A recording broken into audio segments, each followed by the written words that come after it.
everybody. Hello. Hi, Fee. Lennon's not here yet. I don't know what's going on. I think she might be asleep still. Don't know. But... Oh yeah, I didn't do my posts. I didn't do, like, my... Yeah, like, I'm starting an hour late because I wasn't feeling great. But now Lennon's not here because I think she fell asleep. That's my fault. That's my fault. She came friends and say hi. Oh. Oh.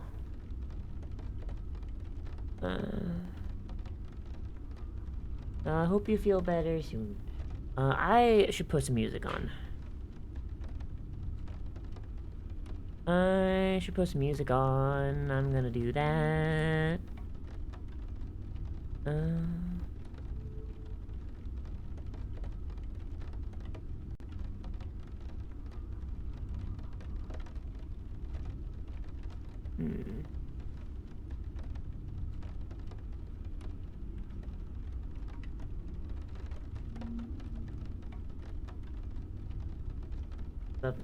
Maybe cancel DVD stream again. Well, see, you know Apple has bronchitis, or whatever it is. Like, that's not your fault. That is literally just fucking... Like, she works with kids, you know what I mean? Like, kids are hardly the most... You know?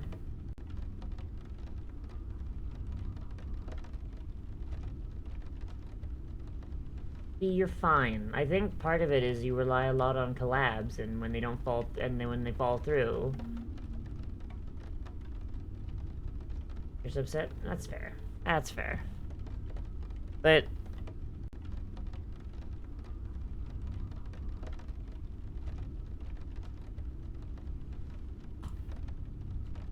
I should probably actually make my Twitter post, shouldn't I?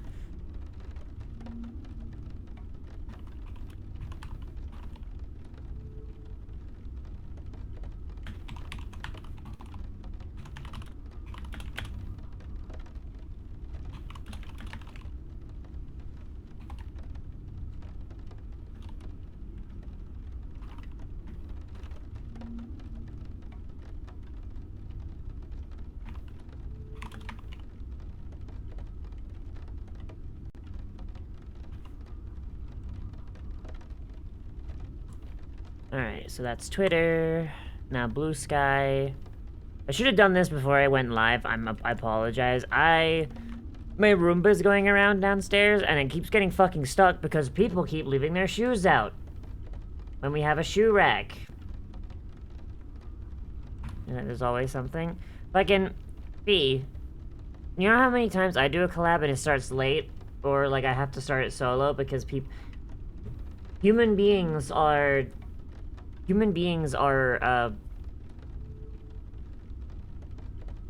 what's the word I'm looking for? Fucking... I'm looking for a word. Human beings are inconsistent. Like, that's really, like... It's why, like, you have the old saying, it's like, oh yeah, where there's a VTuber collab, there's going to be scuff. And it always is.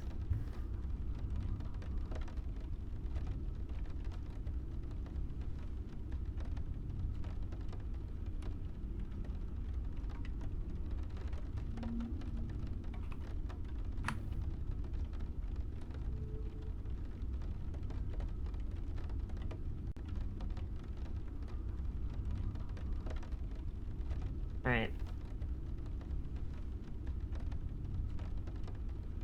But, let's do something that's less depressing, shall we?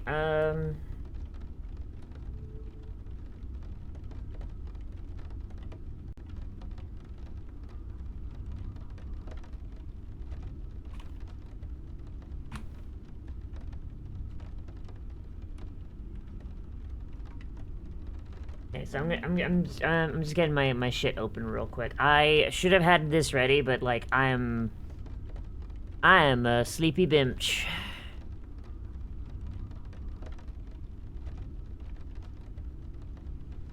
Okay.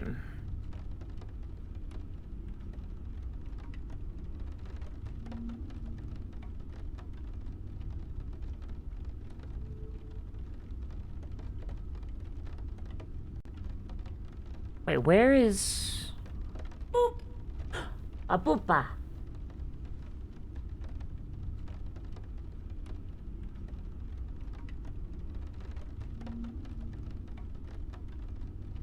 Oh, shit. Okay, so my folders... My folders in,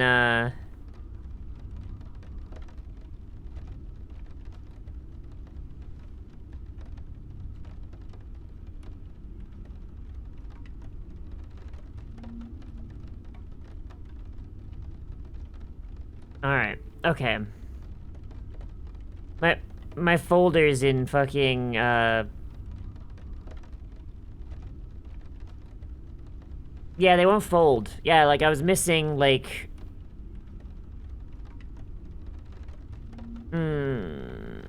There's like 4 documents missing from the folder that's supposed to be for Karos, and I don't know where they are. It's whatever, it's fine. I'm sure it's fine. Alright, okay, so... New file. They're not ones that I super need. Like, I have the ones that I need, but, like...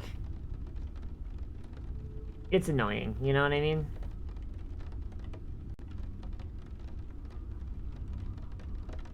Yeah, this subclass has been kicking my ass a little bit because... So, it's a Warlock, right? And Warlocks are simple on their face. But the main thing with them is what they get their power from is the fact that how modular they are. So like a Warlock has their... Hang on, I'm gonna pull up an example.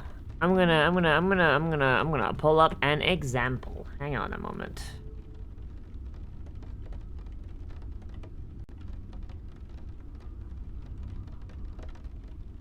Like, the only exception is the Hexblade Warlock, but the Hexblade Warlock is for quitters. Alright. Okay.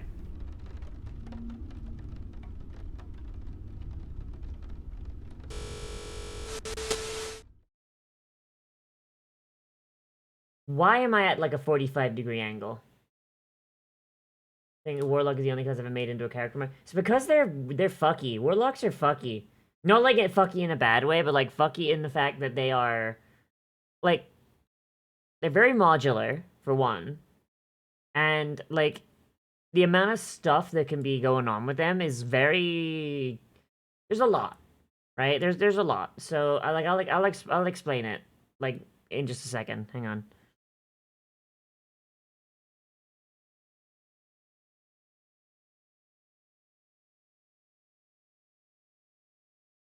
Okay, so I've got selected now the Warlock packed the first vampire, which is one from Ghost Hollow, and it's actually one of my favorites. So Warlocks have, like, their own basic stuff. So they've got, they get their spellcasting ability, they get their otherworldly patron, they get their subclass at level 1, which is pretty interesting. Only clerics get... I think it's, like, clerics and, like, paladins, I think, are the only other ones that get their subclasses at level 1. When you take your pact, you get your extended spell list, which adds these to the choices you can have. For Warlocks, spells are not super interesting for them. Oh god, fuck this song. Okay. Okay, Dead Kennedys, I appreciate you, but fuck, dude. Okay, so I'm just gonna hit the pause on that one, but yeah, like, man, like, I don't mind the Dead Kennedys. I don't mind the Dead Kennedys, they're an alright band. But, like, the fact that they have a song called Nazi Punks Fuck Off, like, I appreciate the sentiment. I support that sentiment. But the fact that the song is shit... like, goddamn. Goddamn. Like, how do you make a song telling Nazis to fuck off and make it sound like shit? Jesus Christ. Like, it's literally just them just going... I mean, you heard it. It's literally just them going fucking ape shit on their instruments and just just screaming Nazi punks fuck off. Like, it's all it is. Oh, Jesus. Like, I understand it's punk, so, like, like, it's under no obligation to sound good, but it helps. Alright, sorry. But yeah, so Warlocks, okay,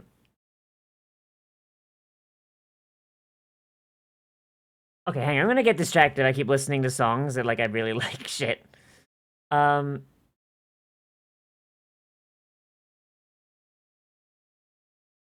Shit. I don't know what to do. I guess I'll just pause for now. I'll pause the music for now while I'm doing this explanation. Um... So, uh... Beep boop beep boop boo. So like Warlocks are level 1, they get like their expanded spell list, and for Warlocks, spells are not super interesting because they don't get that many spell slots. They have it's mostly cantrips with them. Um and like at level 1 they only have one spell slot, and then they have two spell slots all the way up to level 11, and then they get three. And you don't get a fourth spell slot until like level 17. Warlocks are interesting because their spell slots always scale to the highest level. So, that's fun. Like, so they'll have 4 level 5 spell slots at all times at level 17. But like compare that to like like a wizard, right?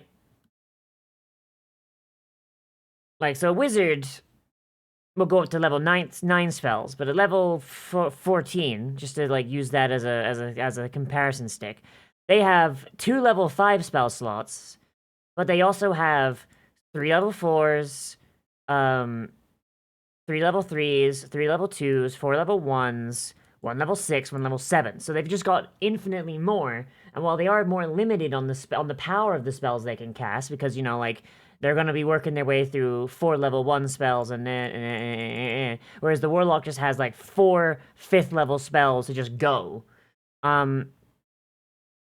Like once they've cast 4 spells, they're done. And the benefit they have is that they regain their spell slots on a short rest, which if you can convince the other, hi Malishan, which if you can convince the rest of your party to take a short rest, like every now and again, like you're fine, right? But you're still very, very limited in what you can do. So most Warlocks benefit from having utility as their spell slots and having most of their damage in their cantrips. So or by specializing into melee, or maybe another weapon. Which is why I really like the spell list for first vampire. So they get false life and they get bane at first level. So like you have that one level, they have that first level spell slot, and that's all you get. So you could take you give yourself 1d4 plus 4 temporary hit points, which if you're going to be fighting in melee, which a lot of warlocks try to do, well, now you have an additional d4 plus 4 of health. If you're running into a guy who's like maybe you're taking a lot of saving throw cantrips to try and do your damage, you've got someone who's saving against them. Well, hit them with Bane, and hey, there you go. So long as you don't get hit, that guy's minusing a d4 from his spell saves. You've got Alter Self, which is like really good for like disguising yourself if you want to like sneak around. Maybe if you're doing social stuff and your party is like banned from an establishment, you could use Alter Self to make yourself look like someone else. If you need to swim, you could give yourself gills and like a swimming speed. If you're without a weapon, you could give yourself like claws for attacking, so it's really useful. Levitate's really good because it's basically anti-gravity. It's basically a budget fly. So long as you have something to kick off, you can just kick yourself around a room. Conjure animals. It's very, very good for bringing yourself back up. Very good. I'm just looking over warlocks and like thinking about what to do. Like conjure animals are really good for backup. Gaseous form is always good because basically it's similar to fly, but it's similar to fly except you can't interact with anyone while doing it, and you can fit through tight spaces. Very, very useful, but a little bit niche. And then, of course, you've got Dominate Beast, Greater Invisibility, which should be pretty self-explanatory. Then Dominate Person and Seeming. Like, Seeming is just disguise self, and in like a mass party scenario, it's very, very useful. Like all of these are really, really good utility spells, and I feel like when you're making a warlock, you can. I don't think you really should give anyone you shouldn't give a warlock a damaging spell as one of the things, because they're only going to have very, very few spell slot, so there's not gonna be, unless it's like a spell that's like you just fucking kill everything in the room. Like, I don't think it's a good idea to give them damaging stuff. And then, of course, you get Nocturnal Predator, which gives you 60 feet of dark vision, or 120 feet if you already have it. You've got Drain Life,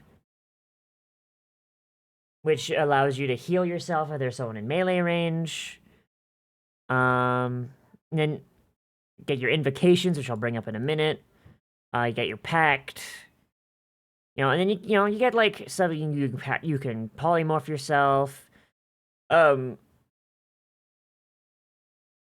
You can if someone dies within 5 feet of you, you can consume their mortality to regain a spell slot. Like, you no longer age, you regain 1d6 points at the hit points at the start of your turn. Like it's not a lot. You don't get a lot. You get like you really only get like 3 things. You only get like 3 fucking abilities from your subclass. Everything else from a warlock comes from your Pact boon and your Invocations. So when I'm making this warlock, and this is the thing that's been kicking my ass, because I've had some ideas kicking around for shit they can do. The thing that's kicking my ass is Invocations and Pact. So I want to give them like I don't know, Pact of the Litigant or something like that. You know what I mean? Like, so you'd have Pact of the Chain, Pact of the Chasm, Pact of the Tome, and then like Pact of the Litigant, and like that would be something that would tie very, very much into.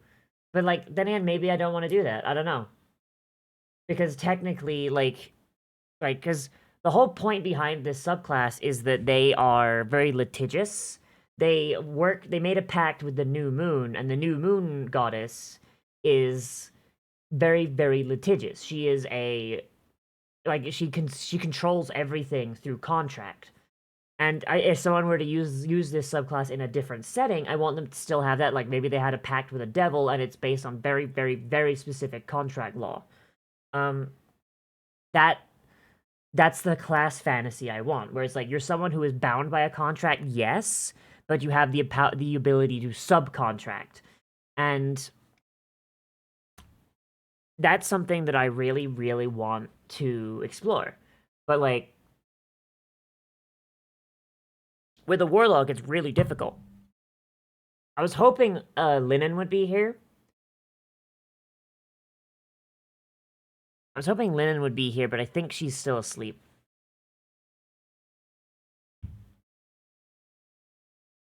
Yeah.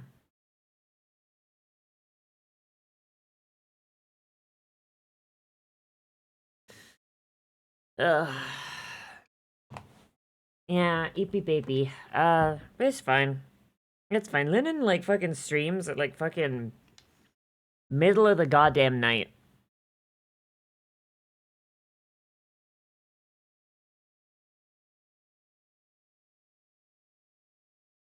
Gobbin. Yep.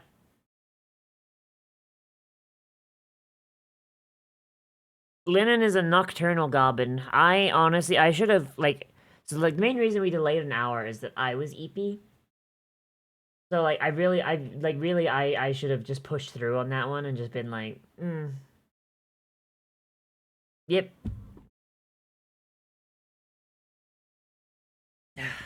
Alright. So... Warlocks.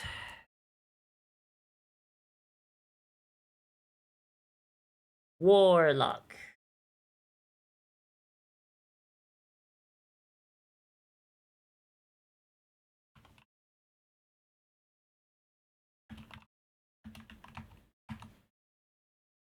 So... We get our expanded spell list and a couple of things at, like, level 1. We get another thing at level 6. We get another thing at level 10. And then another thing at level 14.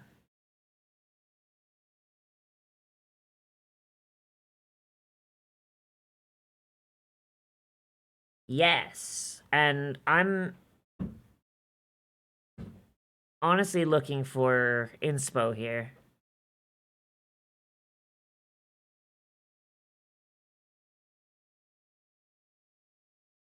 So I think what I'm gonna do, right? So first level for the Devout of Norre, I think we're gonna give them night vision because of course, right? Their goddess is the moon, right? And I'm pretty sure we gave night vision to the Devout of Lurin too.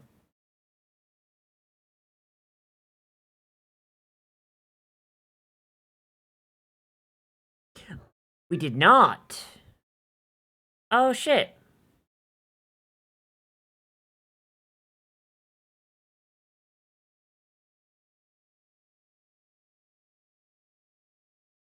But they do also, but this is also like the new moon.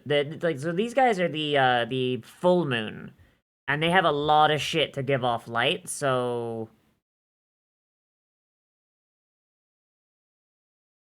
maybe we give the new moon guys night vision because the new moon doesn't give off any light. The new moon doesn't give off any light, so maybe instead of giving them like a light spell or something, we give them night vision.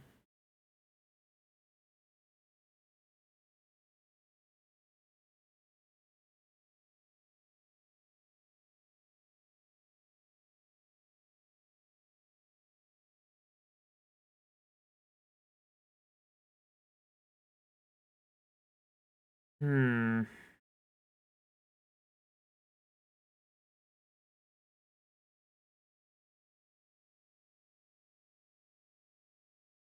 Oh god, I'm having so much fucking trouble with this. Oh my god. Okay, so make them a goblin. This is a class, not a race.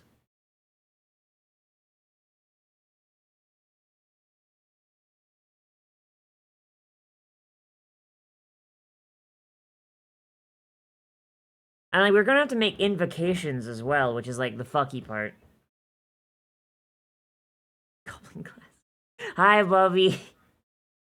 I already have a goblin class.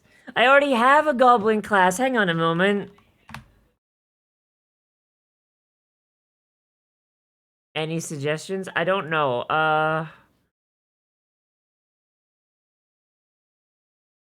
Turns you into a goblin. So the circle of growth. So the circle of growth is like one of like the earliest subclasses that I made. I think it was like my second one. Um, and like their lore is that it was invented by goblins. I'm doing homebrew, is what I'm doing. I'm doing homebrew. So yeah, so ah shit, there's an ad. I'll wait the 30 seconds. Yeah, I mean,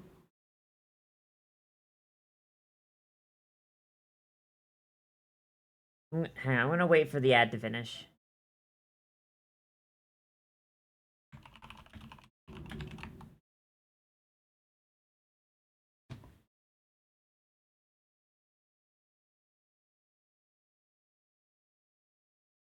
Okay, so so yeah, I'm using 5th edition, and so I have a setting.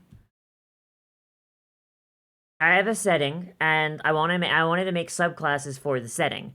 So I've got a lot so far. I have the Devout of Lurin, who is one of the moon goddesses, and I'm making the Devout of Norre, who is the other moon goddess, and that moon is continually in a state of new moon, and her clerics are warlocks because she's very litigious. Um, the goblins have the circle of growth. So the goblins in my world are a very, very peaceful people that basically just they vibe. They vibe and they help the world and they do their thing and they have a symbiotic relationship with cats the size of horses. Yeah. Um Yeah, but the circle of growth is entirely like other people have learned how to harness this ability, and you have non-goblin growth druids. But like, if you go to a circle of growth grove, like the majority of the people in it are going to be goblins.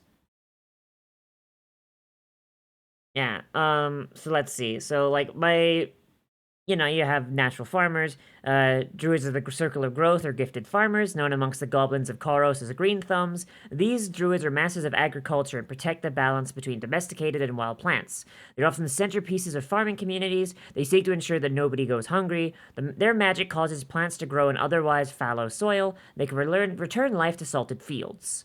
They get the ability Green Thumb. At second level, you gain the ability to grow food from even the most fallow soil. So long as you have access to sunlight and loose dirt, you may cast Good Berry once a day. In addition, all good berries created by you heal for 1d4 plus spellcasting modifier. I am thinking about doing a balance patch and making them heal for a bit more, but that's the amount that a potion of healing heals for, but...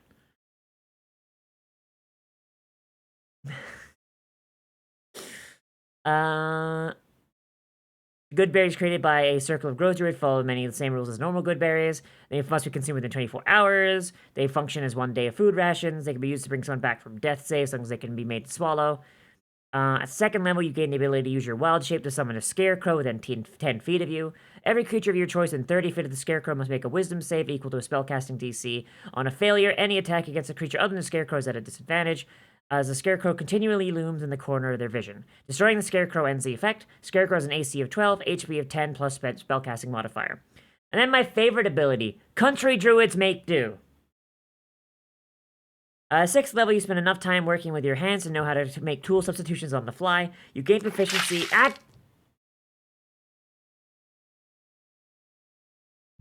You gain proficiency with improvised weapons and can use any farming implement as a casting focus. In addition, you may jerry-rig any tool you're proficient with using similar tool or equipment. Example, you may use a dagger in lieu of a woodcarver's kit or a mess kit instead of an alchemist kit. Salt of the Earth. When you reach 10th level, you know a little bit of everything from your travels. If you're making a skill check with a skill you're not proficient with and it uses the Wisdom attribute, you make it with proficiency. In addition, learn 1 cantrip and 2 spells from any one class's spell list other than Druid. These count as Druid spells for you and do not count against your prepared spells. And then you've got the Symbiotic Protector. At 14th level, even wild plants bend to your nurturing hand. No plant-based difficult terrain can affect you, and you could passively talk to any plant without expending a spell slot. Once per long rest, you are struck by a critical strike or reduces 0 hit points. You may choose to reduce the damage by half, or set your hit points to 1 as the plants come to your defense. The attacker must then make a dex save equal to your spellcasting DC, or take 3d8 bludgeoning damage, halved on a success. Unironically, one of my favorites. And, by the way, just all of this is on my Patreon, by the way. At, like, the $1 tier, you get access to, like, every single one of the things I've made so far. So that is my Paladin subclass, which is actually open for everyone right now.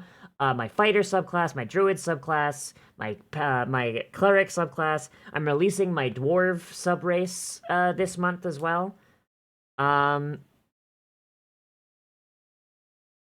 I'm gonna be releasing the Carriage Cats as well. Gonna bring those up as well. The fun thing about the Carriage Cats is because they're so inexorably tied to goblins, they actually have special rules for Goblin Beastmaster Rangers. I'm gonna zoom in a little bit. So Carriage Cats, medium beast, unaligned, armor class 11, armor hit point 16, speed 50 feet, 18 strength, 14 dex, 14 con, 3 int, 10 whiz, 8 charisma. They have perception plus 3, stealth plus 4, no condition immunities, dark vision 60 feet, passive perception 10. They can speak Carriage Cat, well, they cannot speak, but they understand Carriage Cat and Goblin. Carriage Cat is a physical language, mostly like chirps and like body movement, because you know they're cats. They have keen smell. They have advantage on perception checks that rely on scent. Sturdy for purposes of carrying, being ridden, or pulling. The Carriage Cat counts as one size larger. So basically, like, even though they're medium creatures, they can be used as mounts by medium creatures, though they are mostly used as mounts by goblins. Stalwart companions. Carriage cats are bonded to a creature before they are named, usually to a Boros goblin, or just a regular goblin in general. I do need to modify that to just goblin. While within 5 feet of their companion, they have advantage on attacks, saving throws, and may expend a reaction to redirect an attack from their companion to themselves. If the carriage cat companion dies within its sight, it has disadvantage on all actions, and all attacks against it count as critical hits. So basically, like, they are, like, bonded for life kind of thing. Like, it's sad. It's sad. Very sad. If a carriage cat moves at least 20 feet straight towards a creature, then hits it with a claw attack on the same turn, that creature must exceed a DC 13 strength saving throw or be knocked prone. If the target is prone, the carriage cat can make one bite against it as a bonus action. Hello, beautiful. Hi, hobo. And of course, they've got their bite, 1d10 plus 4, and their claw, 1d8 plus 4. But then I recognize that, hey, like, if there's a goblin in this setting that is being a beastmaster, they might want to use their carriage cat as their beast companion. So I made a modified carriage cat that functions as a beastmaster companion. So you get armor class 13 plus your proficiency bonus. Hit points is 5 plus 5 times your ranger level. Yeah, it's a little slanted. I don't know what's going on there. Fucking Vtuber Plus fucked up, and I didn't have time to fix it.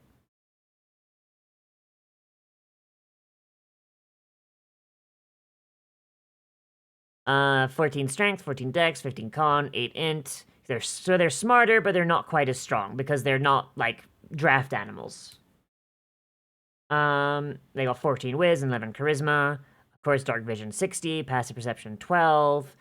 They understand languages you speak, and they know carriage cat. So if they're like if there's a goblin, like the goblin, like of course goblin would be here. Um, they've got charge, they've got primal bond, they've got stalwart companion still, they've got sturdy, and a new thing, cultural steed. Basically, if you're playing as a non-goblin and you somehow get your hands on one of these, like maybe you have like a connection to a goblin tribe in your backstory or something, here's a little thing to stop you from abusing your animal. Carriage cats are spiritually important to goblins. In order to have one as your beast companion, the ranger must either be a goblin or have connection deep enough with a goblin tribe to have earned the right to raise one. Goblins take the well-being of carriage cats really seriously, and suspected abuse or kidnapping of one is oh boy, I fucked that one up. Is punishable by death.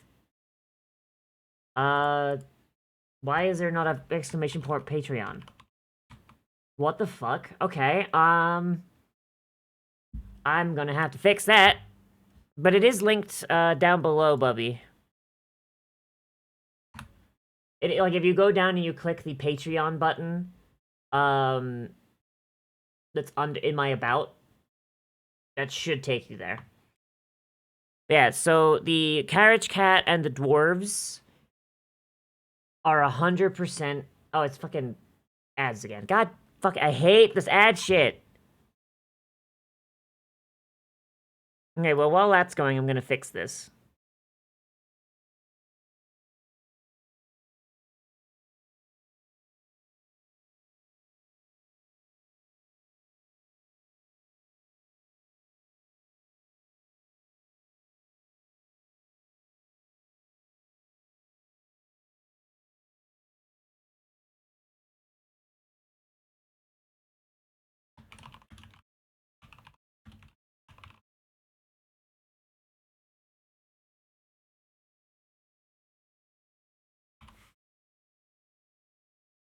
Alright, later, Bubby.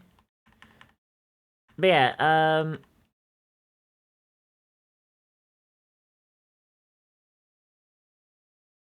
okay, but yeah, so like, both this and my dwarves are getting released at the end of this month. I want to release the Warlock at the end of this month, but like, I am...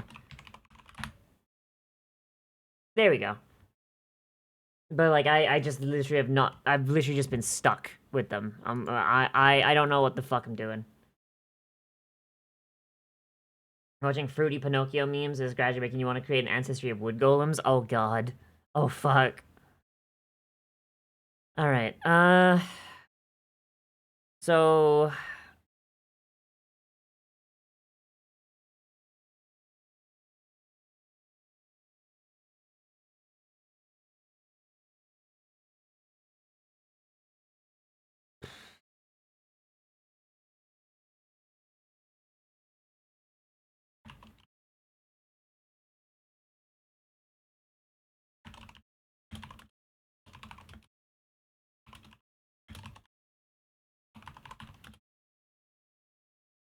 I'm just gonna call it Pact of the Litigious One. But, like, yeah, I don't really know what the fuck. Alright, so we've got first level. Hi, Arsenal. It's going alright. We got Pact of... We got that. We got 6th level and 14th level. So we don't have a lot. Oh wait, there was 10th level as well. Hey, for the resub buying. Okay, so 6th level, 10th level, and 14th level. So Diablo players are pissed off again? Good. Good. Why are you playing Diablo? Alright. Have fun with your podcast. Okay, so we've got 1st level, 6th level, 10th level, and 14th level. So 1st level, so like the first thing that I want here, I want to give them dark vision. Dark vision because New Moon Dark, sad face. But then I want to give them like another thing. $40 Lilith alt skin. Oh yeah, that's for fucking Overwatch, isn't it? There's more Overwatch players getting fucked. And sure glad I don't fucking play. Like, I like Overwatch.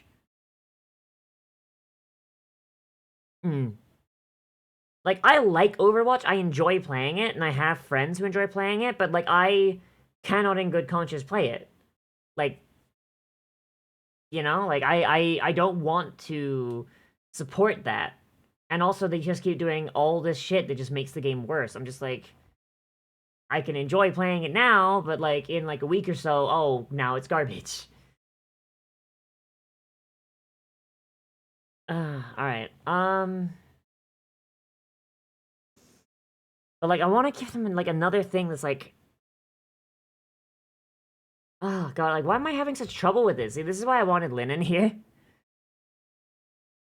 New custom homebrew book? There's a lot of homebrew books. I've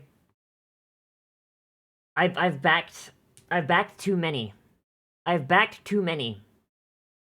So... Do not tell me. Do not tell me. I'm already brokey.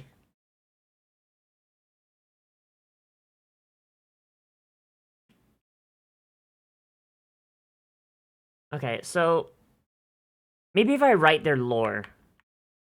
Maybe if I write their lore. So like let me just like look at the devout allure and make sure I don't like contradict myself. Okay.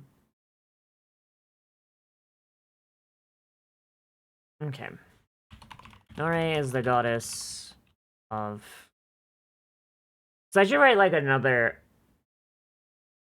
You know what? No, fuck it. If you're using this and you want to like... If you're using this and you're not using it in my setting, fucking you can come up with your own lore. I'm in a forest. I don't want to be in a forest. I don't like forests, they're scary. Nora is the goddess of contracts, pledges,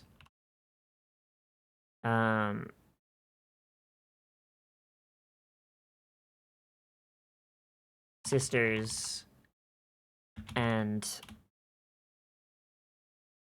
Man, what's the word I'm looking for here? And darkness. Like, yeah, like so like contracts, pledges. Oh, I should do oaths as well. Oaths and darkness. No, not the bugs. The bugs are gross. I don't like those. And darkness.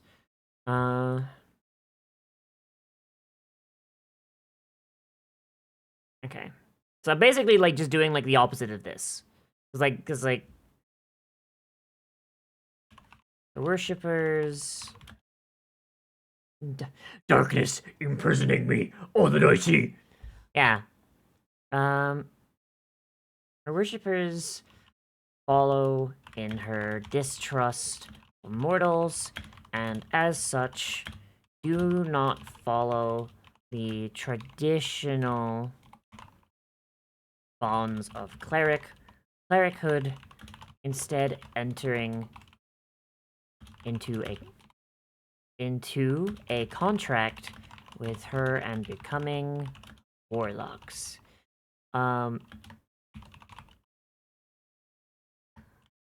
Similar to their goddess, warlocks of Norre are haunted by visions of the worst things to come, and their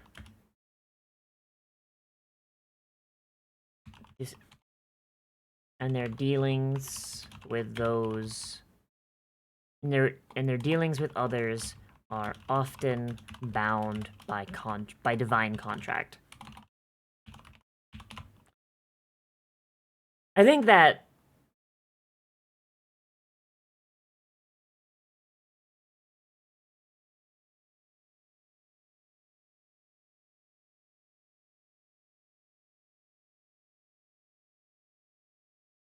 ah I do still want a fee. It's just I have to cut down on the amount of streams I'm doing because I've been literally burning myself out. So I'm only doing 4 streams this week. I'm hoping Lennon shows up because I really need, like... I need her in my ear. Huh.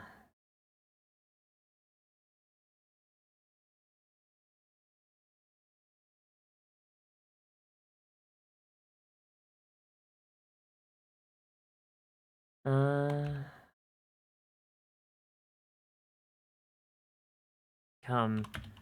Blind to any good that comes after.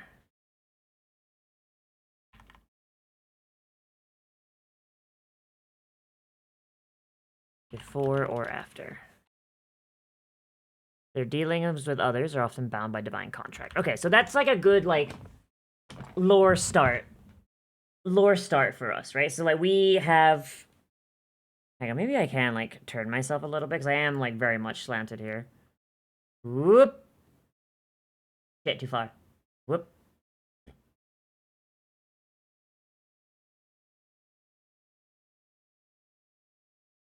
That should be fine? Question mark? I think that's fine. That's cool. That's... dynamique. Fucking, I don't know. You want to hear a string of 4 words actually relate to a real game with 99%? Oh, fuck's sake. Alright, hit me. Hit me with a brick. Hit me with a brick.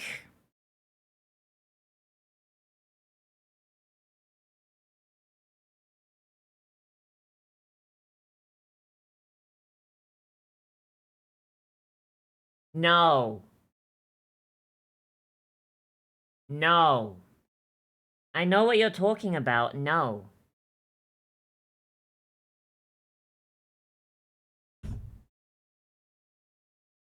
Hmm.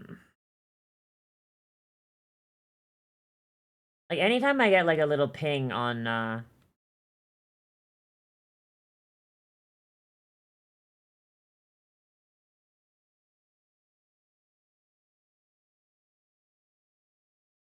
explain? No, I will not. I will not explain. Mostly because I saw, like, a cute image from it. I saw a cute image from it, and I was like, oh, fuck, that's my aesthetic. And then I saw, like, a comment beneath it being like, hey, isn't that from that goth incest adventure? And I'm like, oh. Okay, forget that then. Throw it away. Throw the whole thing out.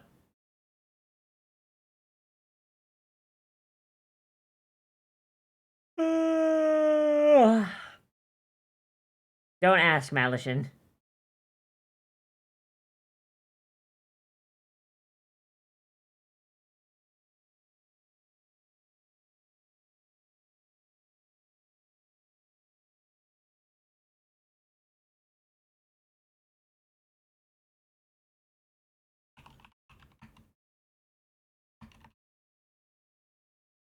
Yeah, it looks like we lost connection for a second there.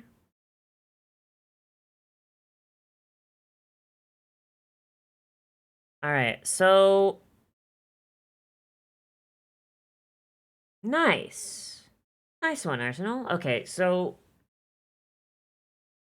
We're still working on level one. Hang on, I need some music, but I need something without lyrics. I'm getting overstimulated a little bit, and I think it's entirely because I'm being...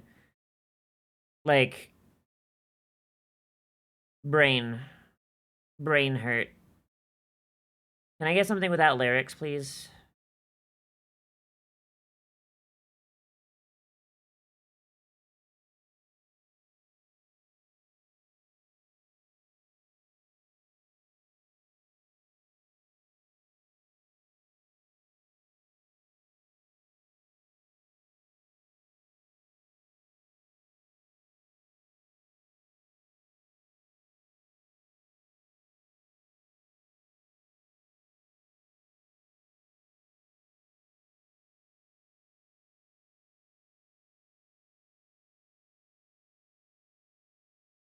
And tell me we're doing NDA?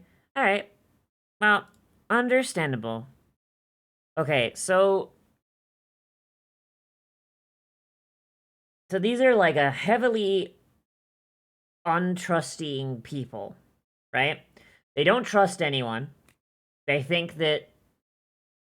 Like, they always see the negatives of a situation.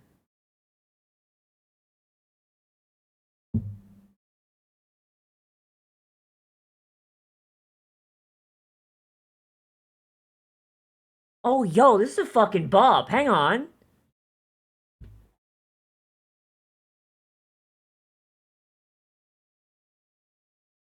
Oh, yo, this is actually a fucking Bob. Holy fuck.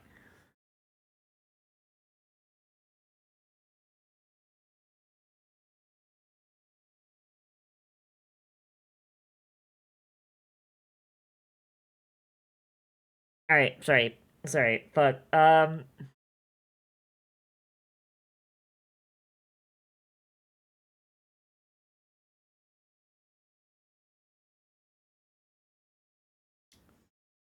So... Hmm.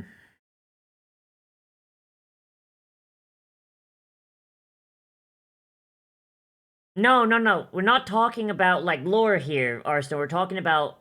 I know what the lore of this character of the god is. I know what the lore is. We're making a class. I'm trying to think about what level 1 ability would be good. So their powers come from distrust, distrust in others, being able to see the future, but only the negatives of the future, and making contracts. Contracts that are divinely enforced.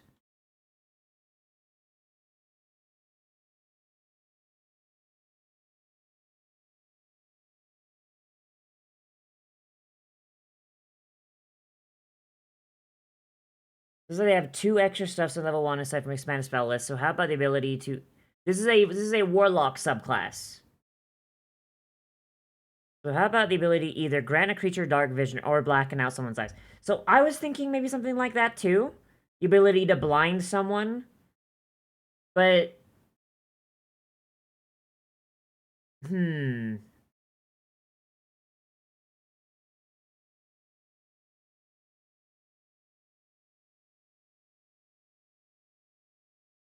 How about...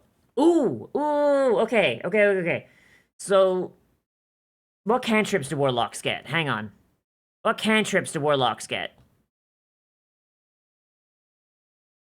They get Blade Warp, Booming Blade, Chill Touch, Create Bonfire, Eldritch Blast, Friends, Frostbite, Green Flame Blade, Infestation, Lightning Lure, Mage Hand, Magic Stone, Mind Sliver, Minor Illusion, Poison Spray, Prestidigitation, Sword Burst, Thunderclap, Tollbit, True Strike. What if when you hit somebody with a spell attack, or like a regular attack, you have the ability to, like, basically, like, steal their sight.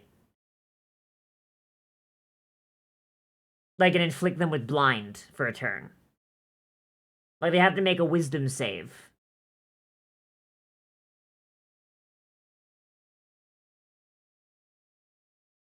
About how Devil's Sight? No. Because that's a pact invocation.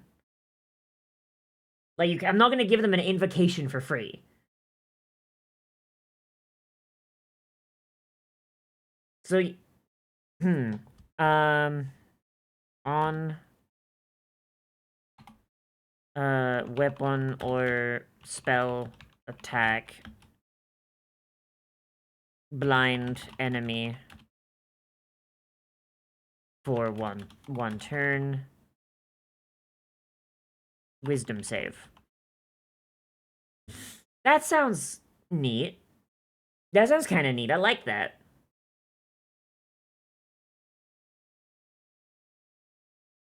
So, like, if they go melee and they've got, like, a sickle or something, and they're just, like, going at people. For an out-of-combat application, stealing sight sounds like you can allow the Warlock to see a glimpse of the past of what they've seen.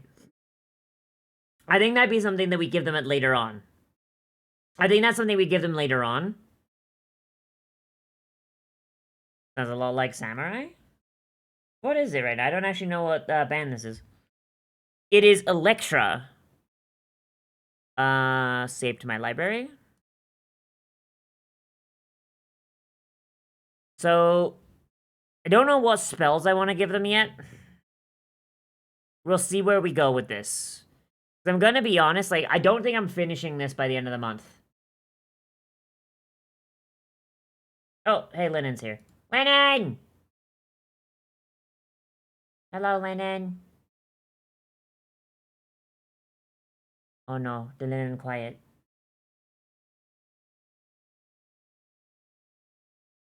Hello? Hello. Can you hear me now? I can hear you now. Yeah, you okay? Yeah, I'm good. I'm good.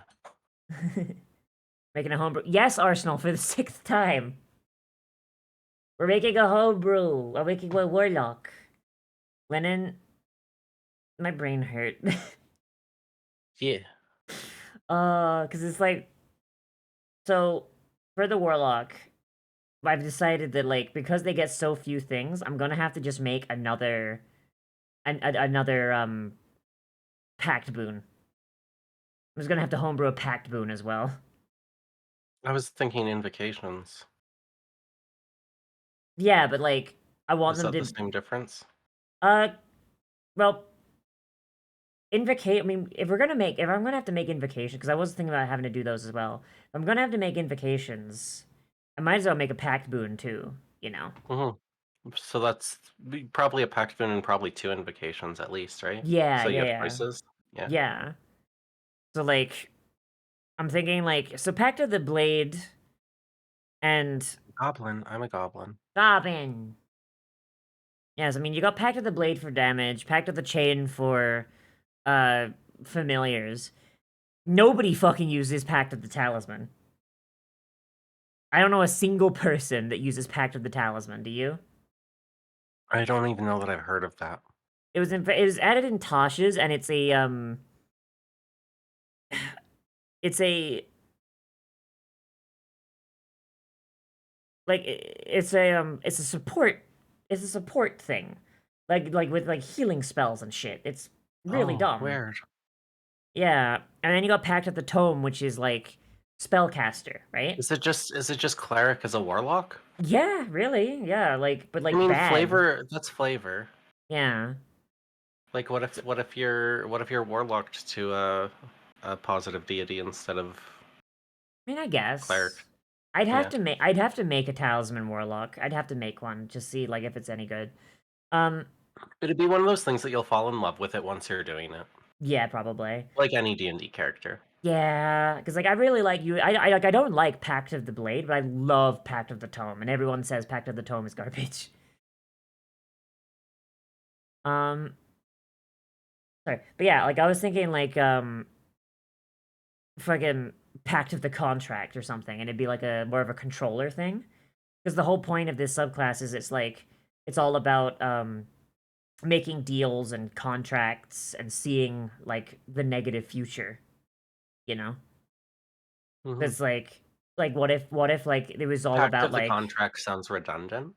yeah. It sounds like you're just saying pact twice. Yeah, it does. But like I mean it's a working title. It's a working title. Yes. I need like an old timey word for um syn synonym for contract. God, why do I have just such garbage in my fucking Spotify playlist? Jesus Because you're not Christ. me. Spotify only likes me and no one else. Yeah. Well, I mean, I put Mm. on a different thing because my usual playlist I've got a little bit of like overstim going on. Hmm. So like my usual songs like are too much. So I'm trying to go like on a different one I don't use as much. It's supposed to have more like lower impact lyrics and like more instrumentals. But so far I've just been getting like fucking heavy metal where's the guy talking like this the entire time? You know? Uh Pact of the Covenant. That'd be fucking cool. That's still pact of the pact. Ah Any synonym is still gonna have the same issue where you're just saying pact of the pact. But it has to Like have pact look at the of. similar and opposite. Look at the similar words. Literally right beside covenant. No. But it's gotta have pact of, otherwise it doesn't work with the thing. And it's like What's the theme again? Sorry. so seeing the dark future, making contracts with others, and Mhm. control. Okay, let me percolate. Percolate. Alright. We're just hearing the whir of the linen percolator.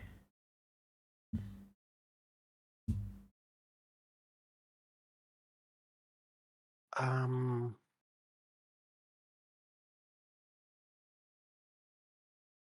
I have an idea. Mm-hmm.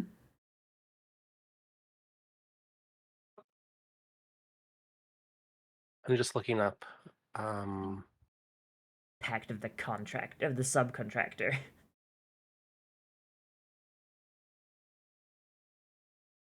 what you want is like a word that means something, not necessarily like contract, but the effect that a contract has. Mm-hmm.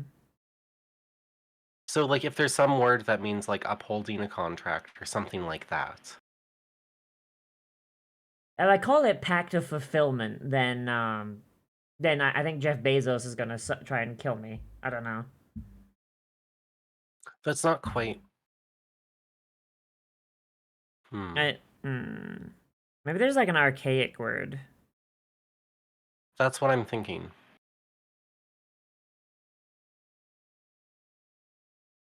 Because like because this I mean this church would have existed like since like the end of the war. So like that's like before most of the civilizations were founded. What I'm describing is a chaos or geish. Geish is it gay? Is it is geish? I think because it's Irish. Um, Gesh. That's the bitch.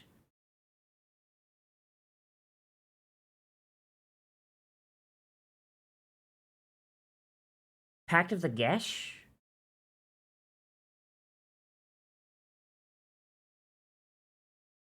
Hmm.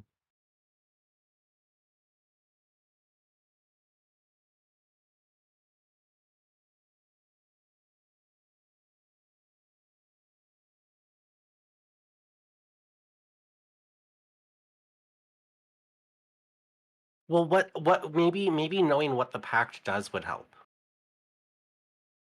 So my idea is that you can gain abilities that allow you to fuck, what's the word I'm looking for? Like impose positives and negatives on Okay. allies and enemies. So like the idea being that like um so like one of the ones that I've had in my mind. So this is not like the only one. Like you'd have basically like my thought is that like you have like when you take this you get to choose you get like a choice and you could choose like um one of these and then you can like pick another one later on, right? So the idea being um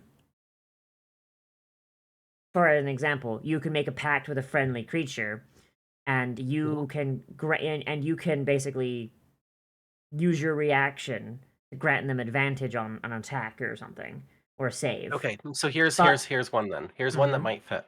Mhm. Act of novation. Novation. Yes, to novate is to replace an old obligation with a new one. Ah, that's fun. Okay, pact of novation. Mhm. In contract law, a novation replaces one of the parties in a two-party agreement with a new party. So is it novation or ovation? Novation. Novation. Okay. Wait, I should share my screen, shouldn't I? I mean, you could. I have your stream open, but Yeah, it's a delay. I don't know how much my delay is. hmm. And then you could have like a couple packs based off of like different type of like contracts, maybe. Hmm.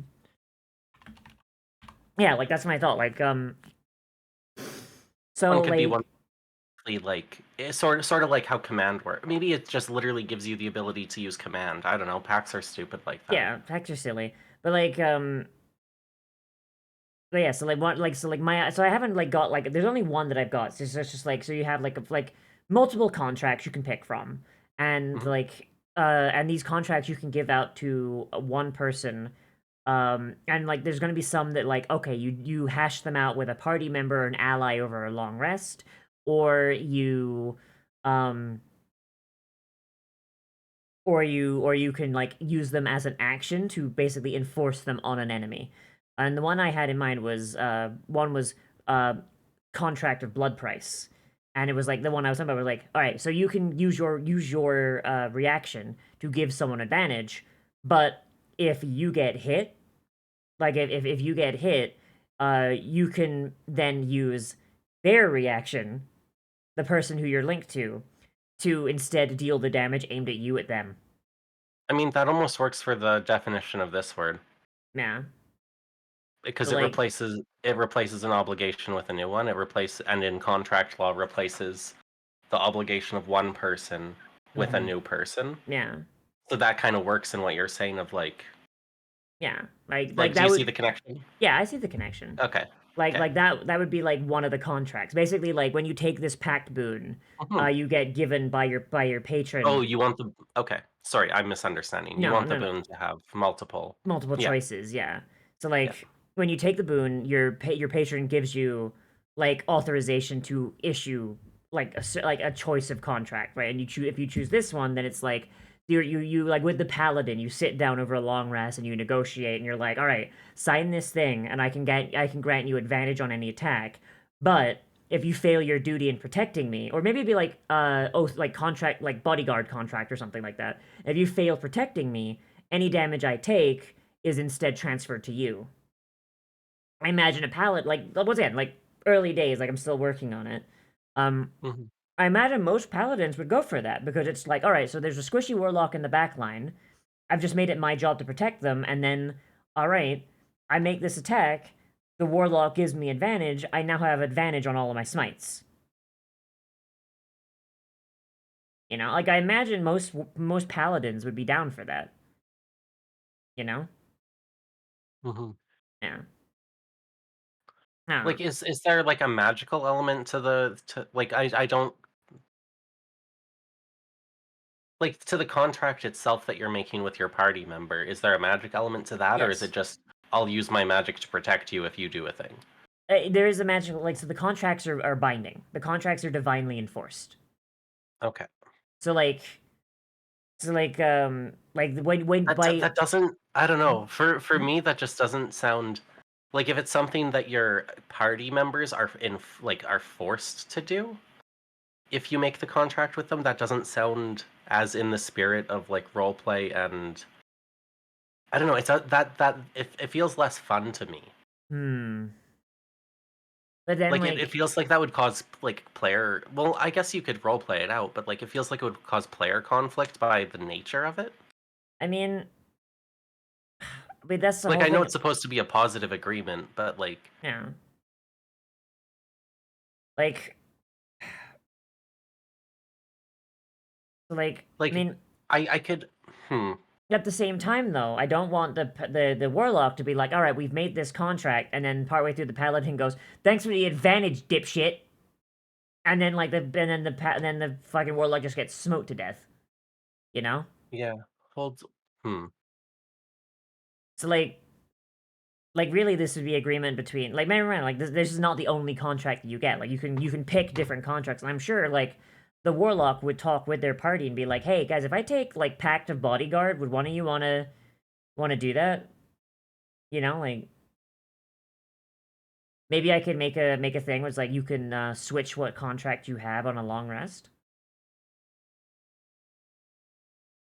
I'm just hold on. I'm trying to refresh my memory with how the other warlock boons work.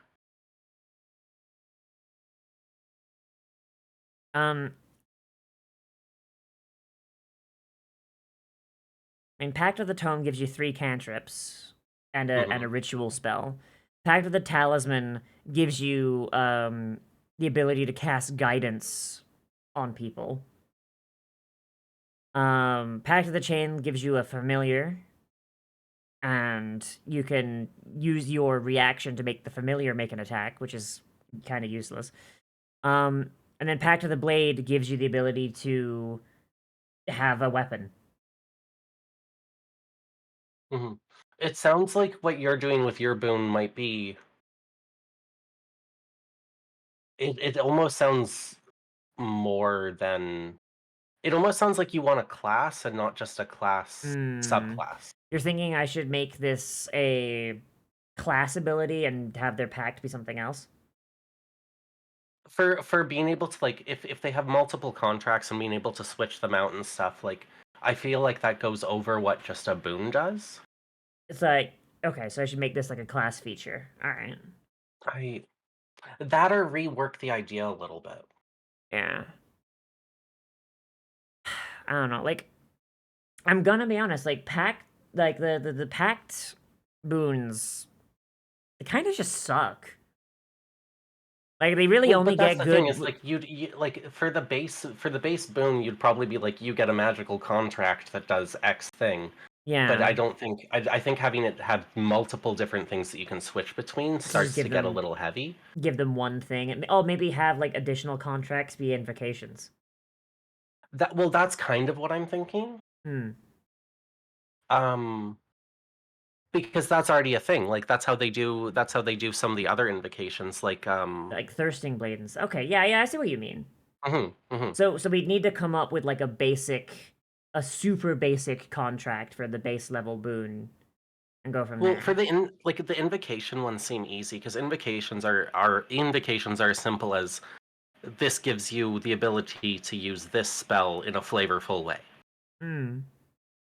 So invocations can be really simple, and I feel like that could be used like literally just give one of the invocations the ability to use command or something similar, and that's Yeah. very fitting for a contract. Yeah. Just you're obligated to do this because law says so. Yeah. I'm law. um.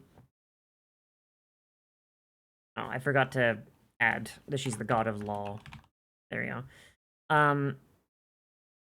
Oh yeah. So first level I was working on, I had an idea on a weapon attack. The enemy makes a wisdom save, and if they fail, they're blinded for 1 turn. They steal their sight.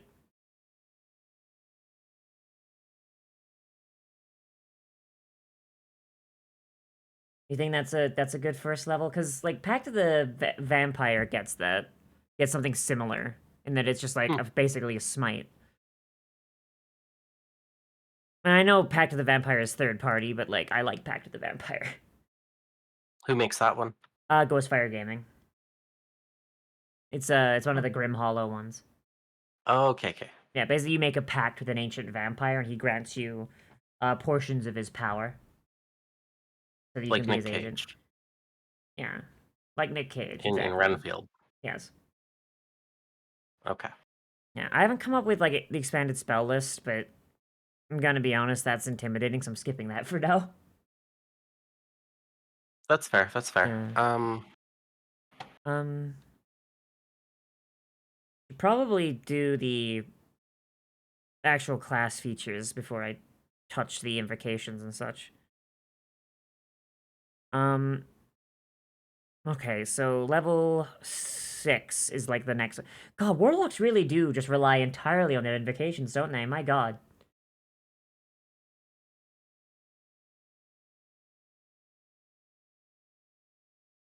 Like, You could have one that lets. This is silly, but like, hmm? what if there's like something that lets you cast like your companions like spells from their list as one, Ooh. That like could as be like a shared knowledge type thing. Oh, fuck. Okay, so we can actually, if we do invocations, we can actually, when we do invocations, we can actually be a lot more flavorful with the naming. We call it, like, Mhm. fucking, you call that one, like, the Oath of Shared Knowledge or something, or Pledge of Shared Knowledge. And then it's, oh, shit. Oh, shit, that'd be really cool. Like, you can, okay. So, when you take the Pact Boon, uh, the fucking Pact of the Gesh or something. Whatever we wind up calling it. Did Pact we of accidentally just think of Blue Mage? no, shush, Okay, shush. because my brain went to Blue Mage. We did not think of Blue Mage. Shush, we did not. Okay, Pact of Novation, right? So Mhm. maybe part of it is your patron gives you uh I don't know, what do people hold contracts in? A ledger? You could say a ledger, sure. Yeah. A folio.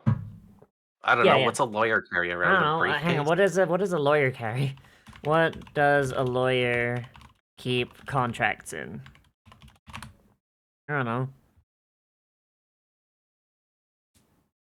Just look up a list of lawyer terminology, and then we can like steal those for things. Yeah.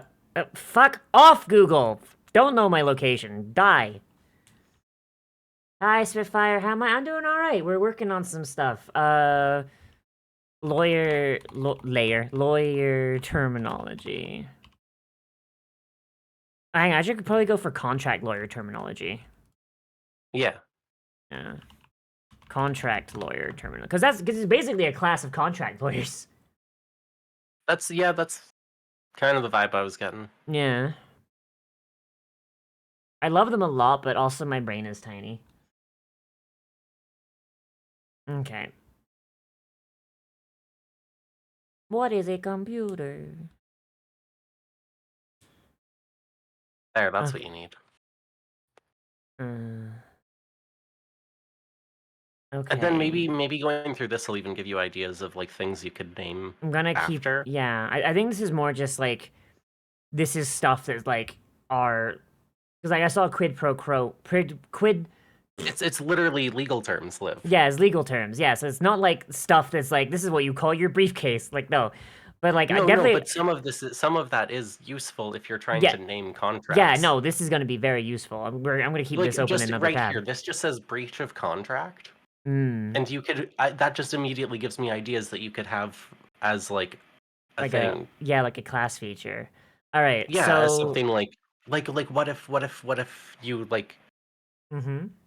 I don't know, it sounds like more like forcing people to like again, you could just throw command in, but Yeah. force them to make an action they normally wouldn't or something. Yeah. Okay. In some way. Pact of Novation. So like this like I'm just taking like small notes because I wanna work on the class features first. But Yeah. Pact of Novation.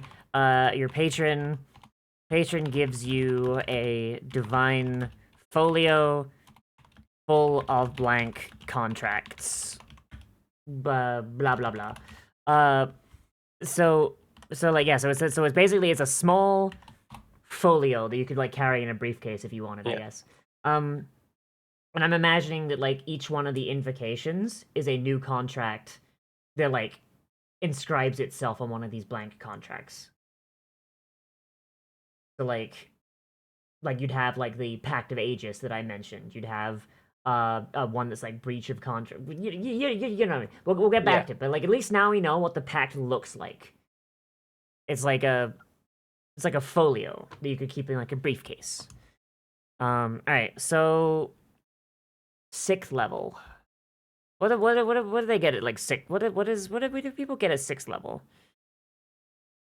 So vampire gets they get to cast polymorph on themselves, transforming into a bat or a wolf.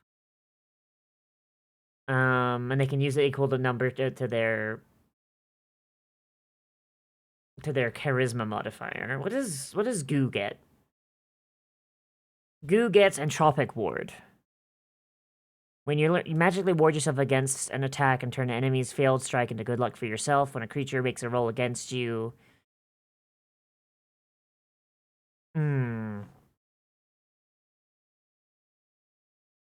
I think I need to look at contract terminology.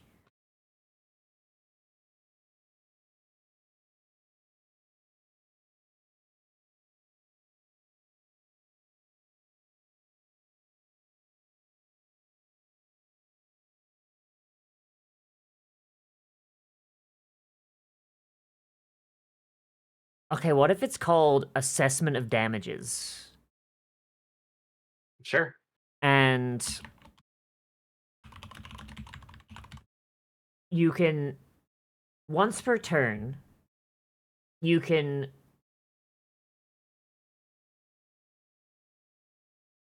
hang on, I think the word I'm doing. Once per turn, you can assess the you can like anyone on your party who's taken damage, including yourself, you can do one of two things.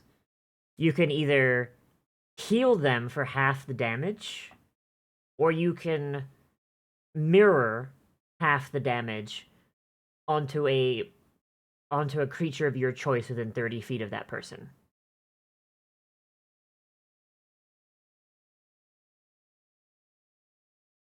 So like say the wizard took 15 damage, right? Mhm. And you could then take half of that, so like 7 rounded down. And like just smack it onto the goblin that hit the wizard. Because if it was full damage, that would be busted, I think. Mhm. Does that sound? Mm. I mean, if it's an action, maybe I should make it maybe I should make it a bonus action.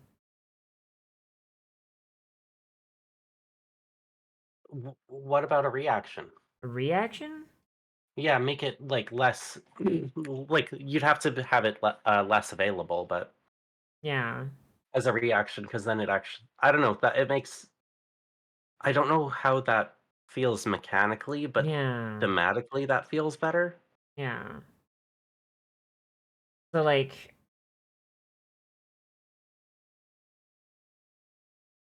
yeah. Like So that when somebody gets damaged, you can react either by healing part of that damage or reflecting part of that damage. Is how like I'm thinking of it. hmm. And that makes and that means you're using it more in the moment because Mhm. that works. Assessment of damages. It gives like an in combat support or damage. Yeah. When Yeah. an ally is hit by an attack, you can use a reaction to either heal the ally. Wait, hang on. I shouldn't say ally. I should say creature because you can use it on yourself. Yeah. When an creature When an creature. heal the creature for half the damage taken, or mirror half that damage onto another creature within 30 feet. That works. Because then I it's think we'd have to change the wording to be more specific because mirror isn't a common word in yeah. To Um, deal, I'll just put deal yeah, half just that deal. damage. Deal half that damage onto another creature within 30. I mean, once again, this is basically just like the cliff notes. Hi, Liz. The cliff notes of us just getting it set up. So I think that's fine if our wording isn't super great right now, because our wording is going to change. Mm-hmm. All right. And that kind of fits, because like it seems like a lot of other Warlock stuff is like either like buffing yourself or protecting yourself or others. That's what like Goo has, Vampire has, the Polymorph. Alright. 10th level. I mean, luckily, like, Warlock only has, like, 4 fucking things. I've always been confused if creature meant living flesh and blood types. Creature means anything. Creature means, like, literally anything. Like, whether it's an NPC, player, fucking aberrate, like, creature is just a blanket term for anything that exists. Yeah, pretty much anything that's sentient and not a plant. But fucking Isn't plant. Sometimes plants are creatures. Sometimes God damn plants are it. creatures. Yeah, I feel like creature just means thing that has stat block. Pretty You know, much. Yeah, pretty much. like for example, like if something like Because a construct is a creature. yeah, if it has a stat block, it is a creature. It's a super type. Yeah, I think Is it's it even a mostly super type? It might be above that. yeah, giga type. I don't know. All right, so 10th level.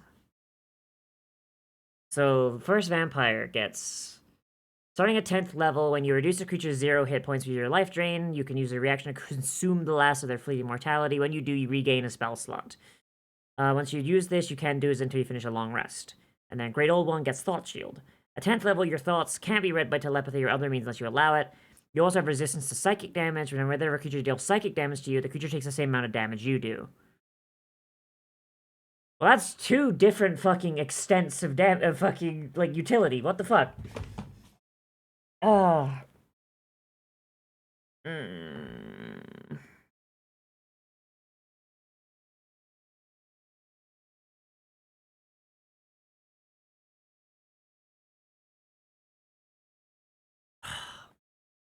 Shit.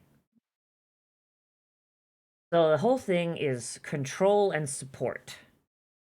Mm-hmm. So, huh.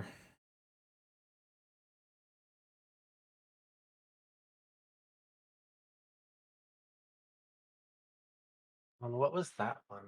What one?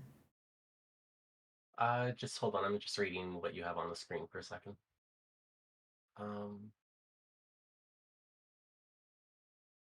Just the word there, indemnity, sounds like the one you just made.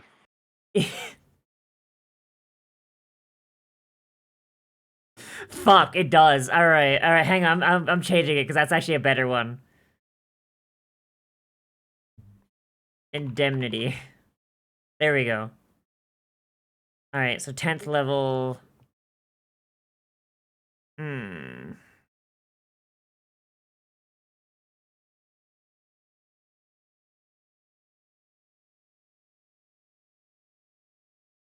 I forgot how cute I was in PNG form. You're absolutely adorable. I'm the cutest tootie right now. Absolutely. The cutest, patootiest.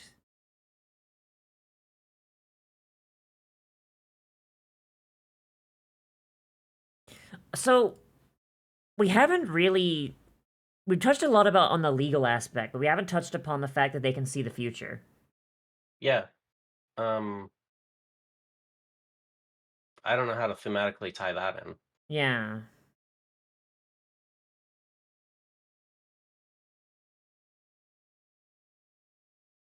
Hmm.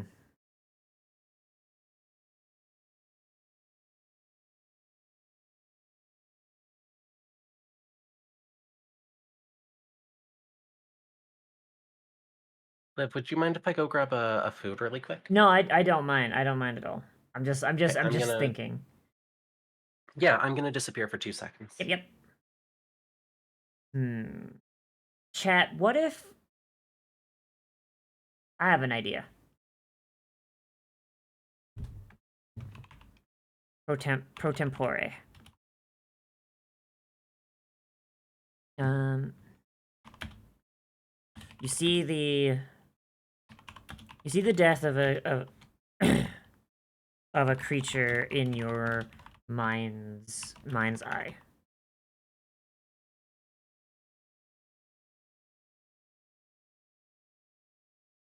Toast of taint? Hell yeah.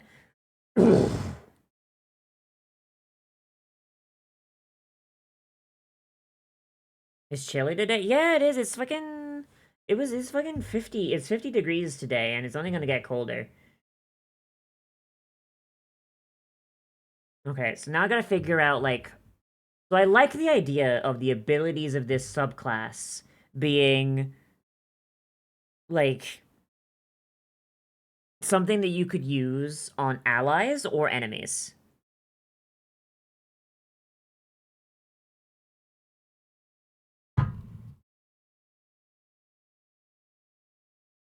Like, that sounds like a good idea.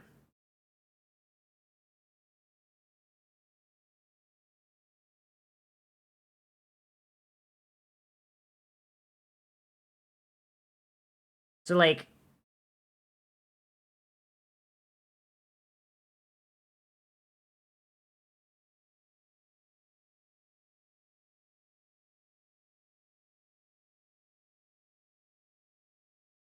Maybe if you use this ability on an enemy, it grants you advantage for 3 turns.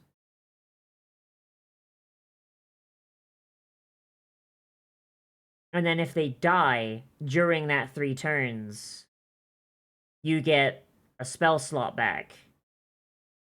But if they don't die and your vision proves false, you have disadvantage against them for 2 turns.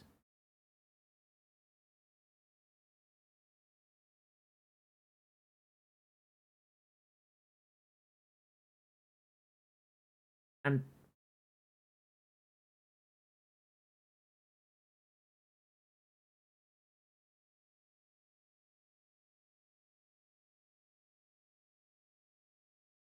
But then, like, what would happen if you saw an ally's death? Back!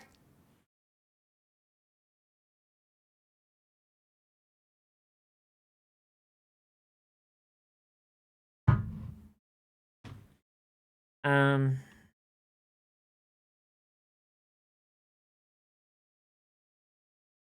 I have a water. I did a sippy.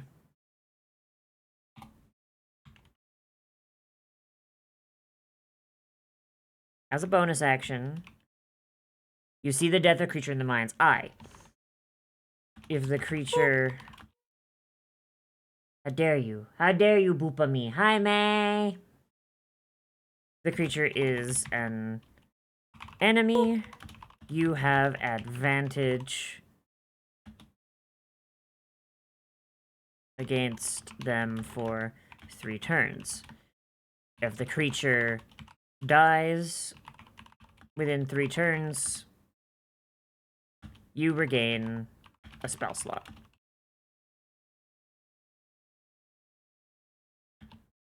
If it still lives, your vision proves false, and you have disadvantage for 2 turns.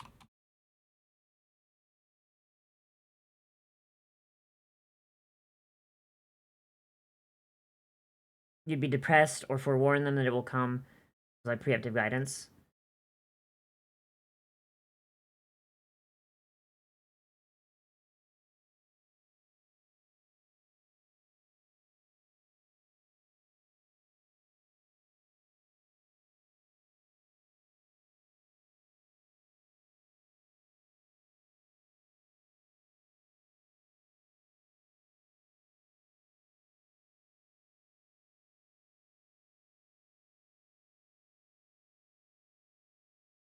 Okay, yeah, I guess I could see that. Like, yeah, like you warn your friend and like you give them you give attacks against them disadvantage. Maybe like a quick save. You can't do a quick save in D&D. Uh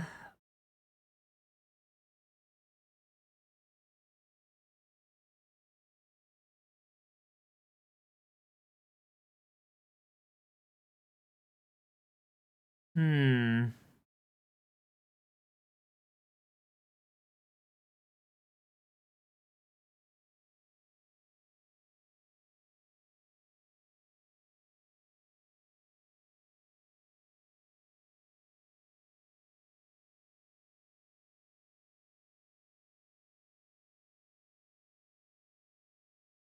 Hang on.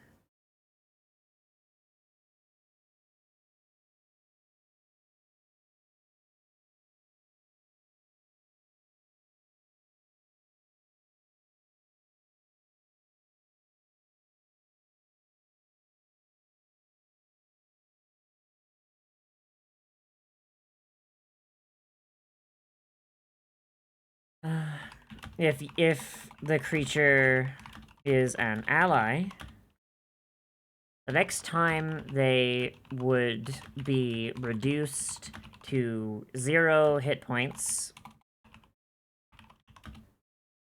they instead gain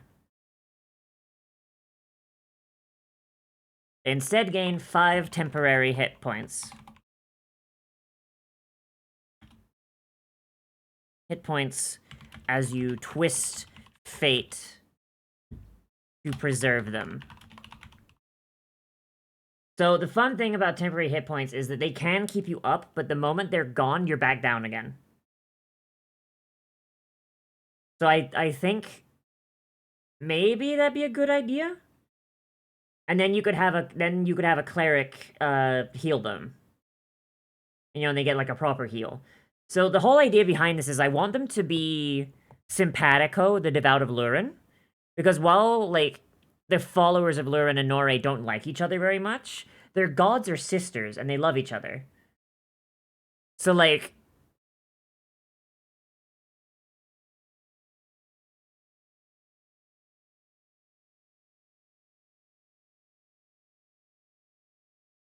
but the main issue with it is that warlocks have so few class features that I'm not quite sure.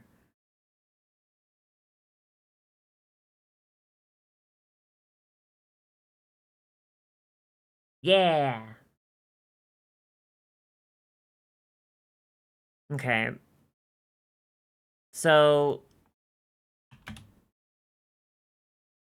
I'm not sure if I like this still. I'd have to wait till Lennon gets back and be like, hey Lynn, what do you think?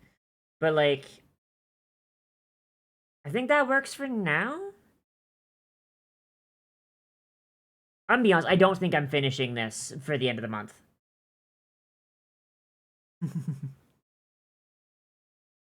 I don't think I'm finishing this by the end of the month.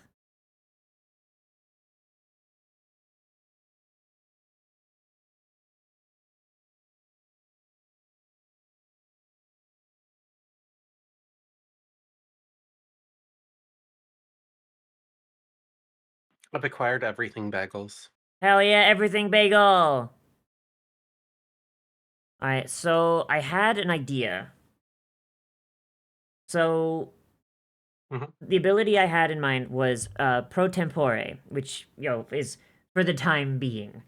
As a bonus action, you see the death of a creature in your mind's eye. If the creature is an enemy, you have advantage against it for 3 turns. If the creature dies within 3 turns, you regain a spell slot. If it still lives, your vision proves false, and you have disadvantage for 2 turns.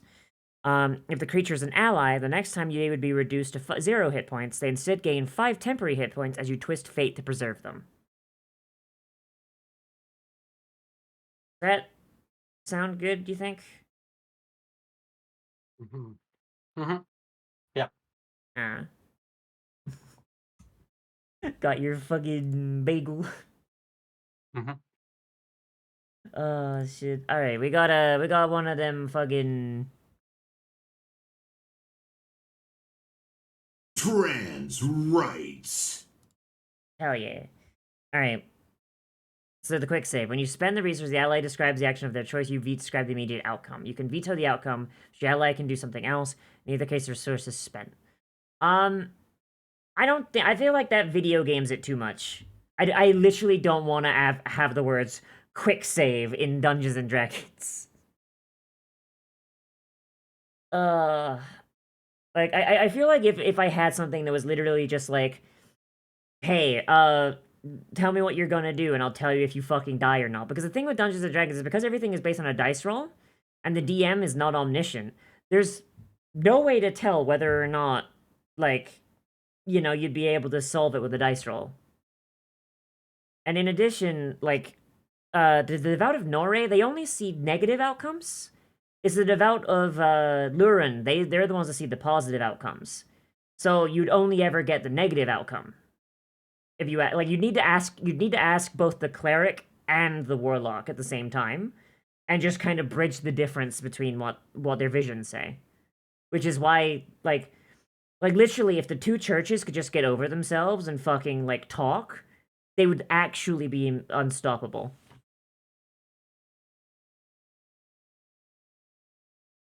Which I think is like unironically my favorite thing. Like these 2 churches could like own the fucking world if they just fucking talked. Cuz their gods like each other. Their gods are just afraid that they've made the other mad because they don't know how to talk.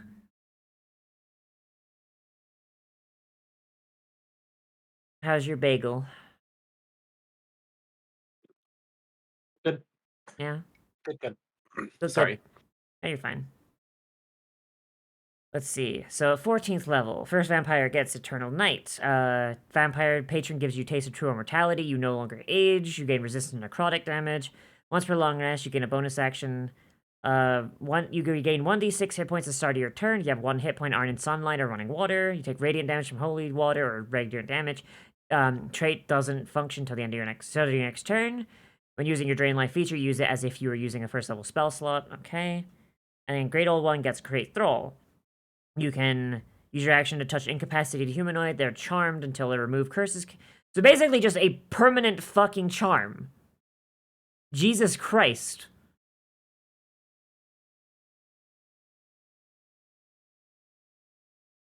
Fuck, those are really strong. Shit. Mm-hmm. And I don't just want to give them the ability to just make a permanent thrall. Fuck. Because that's already what Goo gets. Mm.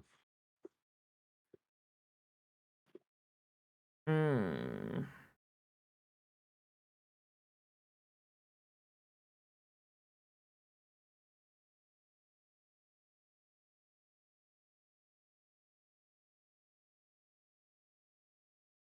I'm trying to think of things. Yeah.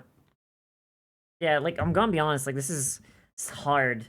I think it's because we haven't done it for a bit, like a class, but also my brain.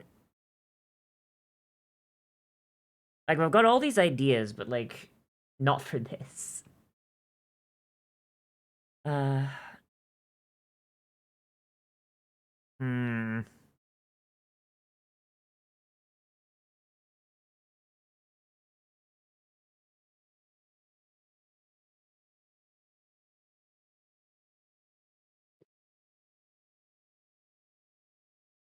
Oh, that's a clever one. What? Van in your chat says, "Can you pact the pact? Like extend the pact to someone else?" Hmm. Make temporary sub-warlocks. So this would be an idea, but it would require so an idea I had would be that I immediately shot down was like, if you so the Pact of Novation, right, gives you contracts you can give to people. Mhm. What if there's a feature that allowed you to basically you could sacrifice spell slots to then enforce that contract over people that did not sign it. So like if you had like the Pact of the Bodyguard, you could sacrifice 3 spell slots to put it over like 3 other members of your party. But then I'm like, wait a minute, what if someone takes this subclass but doesn't take that pact? Well, shit.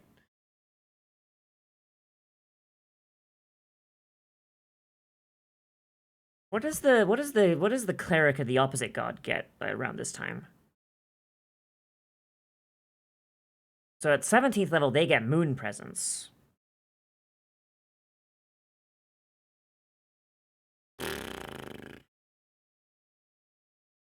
What if I just gave them the opposite of Moon Presence?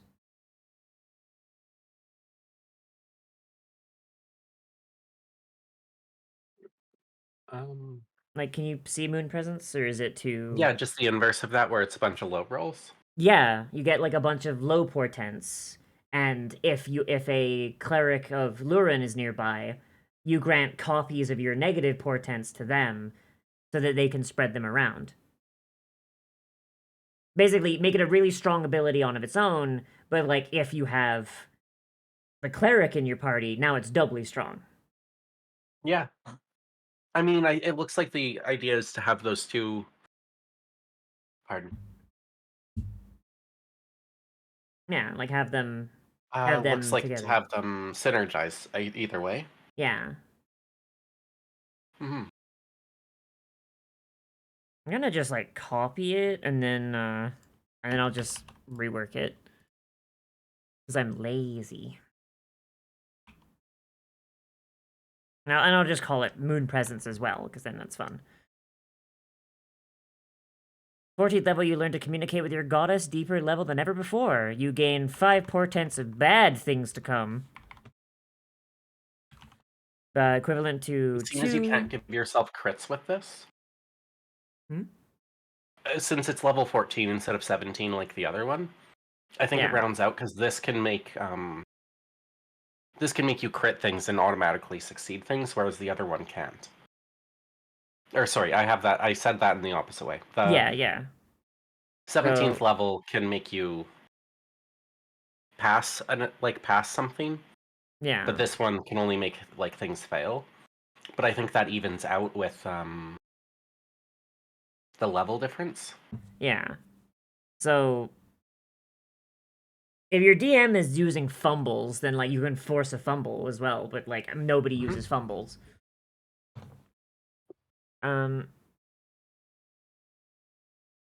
So I'm gonna be. I do like the idea that if you roll a 1, it's an auto fail. Like even if you have like a modifier, then bring it up. I do like that as an idea. Like from Baldur's Gate. I just mean that as a player, I find having the ability to throw out a 20 much more valuable than being able to negate somebody. Yeah. In most circumstances. Yeah, no, it is you are correct. 5 portents of bad things to come, equivalent to. So like I'm imagining this. So like I'm imagining this as someone like, because let's be honest, like there's a lot of people who are getting into D&D that are just going to use the Baldur's Gate rules. So like you have the ability to give 2 people like a 3 on an attack roll, 2 people a 2, and just 1 person just like, no, I don't care what your modifiers are, you get a 1. So that should work. For the next minute, your left eye glows. Now I'm gonna make it the right eye for this one because it's reversed. Your right eye glows with a blinding white light, causing bright light. Ooh. Hang on. Liv, what happens if you multi-class? I don't think you could get to 14th and 17th level at the same time. I don't know. Oh yeah, you're right. That would be some epic level bullshit. Yeah. And then if you're playing an epic level campaign, you might as fucking well. Yeah, exactly. So, when the Devout of Lurin activates their moon presence, it creates light for 30 feet and dim light for 20. What if this one makes darkness? Mm-hmm. I assumed you were going to go that direction. But like it's a darkness that only affects enemies. Just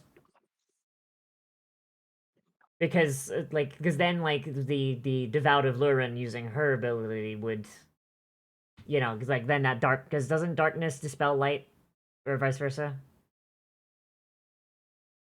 In Baldur's Gate, it does. I don't know about. I don't know. I mean, yeah, we'll just say that it's a negative that the darkness only affects that only affects enemies. For the next minute, your right eye glows with your right eye becomes a pit of darkness. Comes a pit of suffocating darkness. Causing darkness for 50 feet. Nah, 30 feet's probably good enough.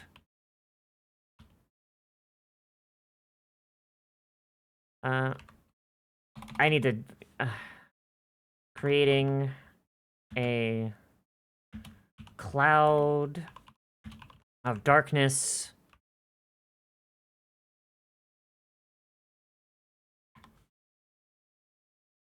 With a 30-foot diameter that only affects enemy creatures. You may use these portents to modify any roll made by an ally within 30 feet, and grant copies of these portents to any Devout of Lurin within 50 feet. Any attacks made by a Devout of Lurin within 30 feet have advantage. Any damage caused by you, including by your spells,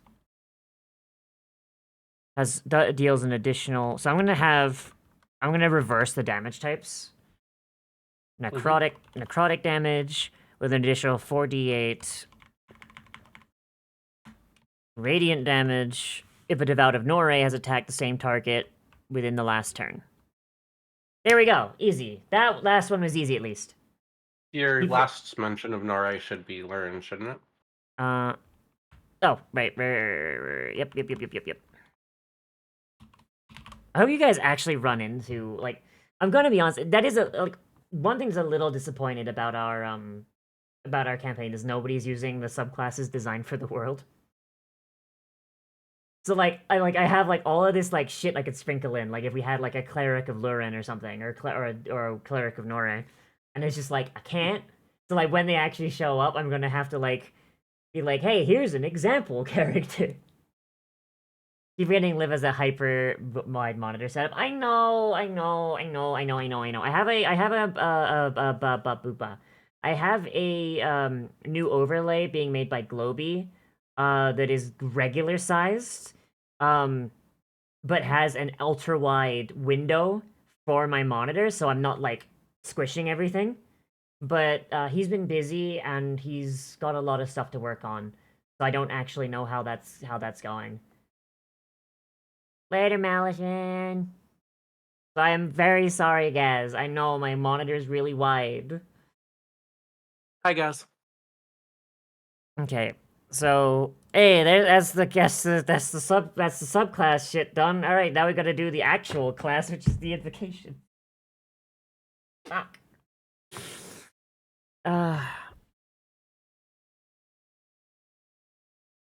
Steinhardt added a new pact.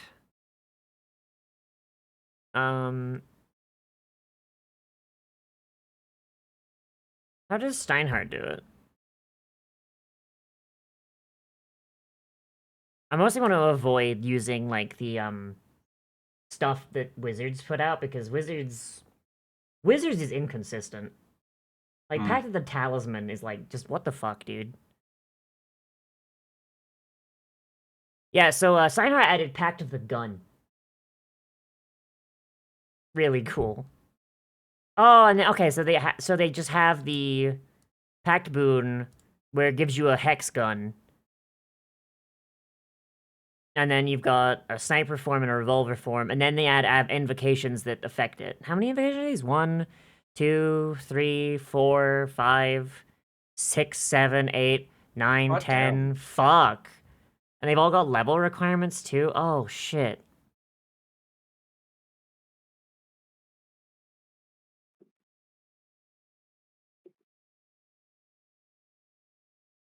Fuck, dude.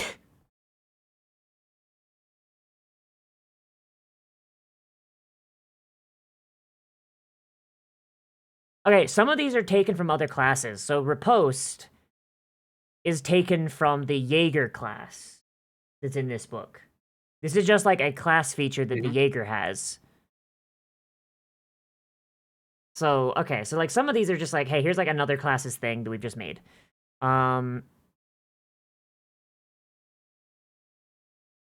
Is it called the same thing? I don't think it's called the same thing, but the effect is the same.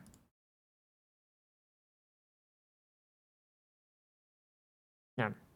And it looks like all of these are this makes your gun better, which I understand why, because guns are very, very they're basically just like you know, loud bows. So I guess that makes sense. Like, you know, they actually give you like more things. Mm-hmm. It's just Pact of the Blade, but gun. Okay.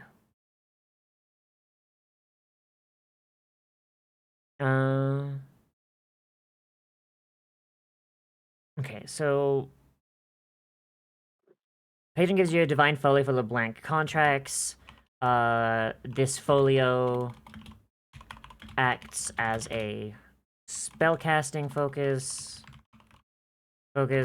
If you lose it, you can petition your patron for a new one as part of a long rest.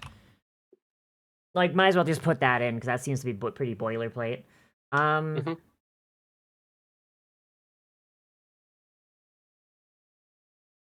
I don't think we need really much more than that as far as, like, the actual pact itself.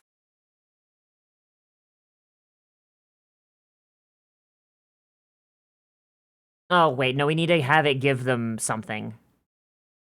Because they don't get their, invocations till next time. Fuck, so what can this thing do as a baseline? Shit. I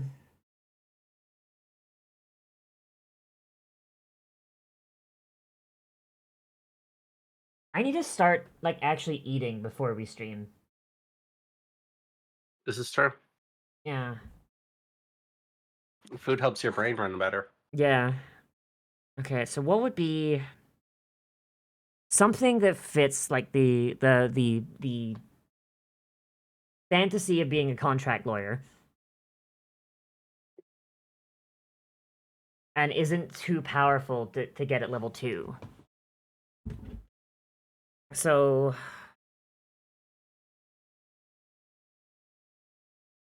Pact of the Chain gives you a familiar. The familiar can make an attack with your reaction. Pact of the Talisman lets you cast Guidance as a reaction. Actually, not even as a reaction, just as a free action whenever someone makes a roll.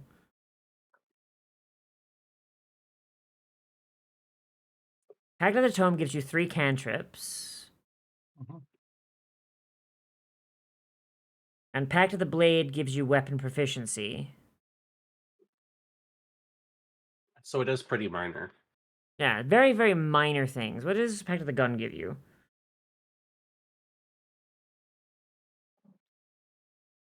Okay, Pact of the Gun gives you a gun that acts as a spellcasting focus. It can be a pistol or a sniper rifle.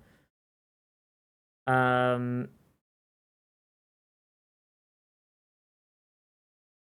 instead of increasing the damage of a cantrip when you reach certain levels, you can cast the cantrip additional times as part of the same action, except for Eldritch Blast, which casts as normal.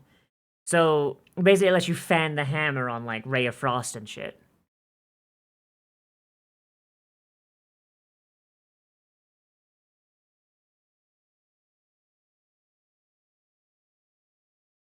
So, very, very minor things, and the gun one really only comes into play later on.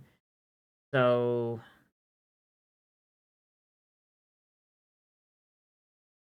Fuck. Command. Just make it command.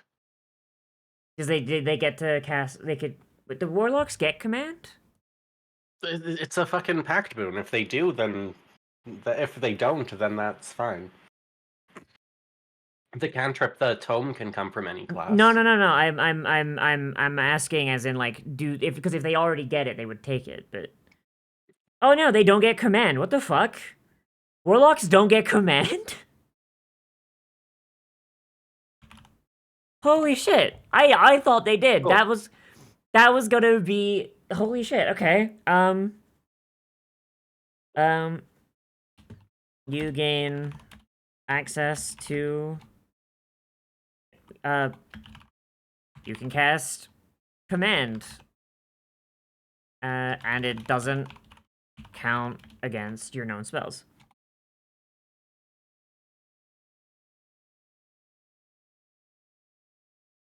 Shit, Lennon, I might be stupid. Specify using a warlock spell slot. Oh yeah, using a warlock spell slot. Using... What level is command? Warlock spell slot. It's level 1. Oh, then fine. Hang on, what is the terminology that Pact of the Tome uses? Yeah. They don't count against the number of spells known. Alright.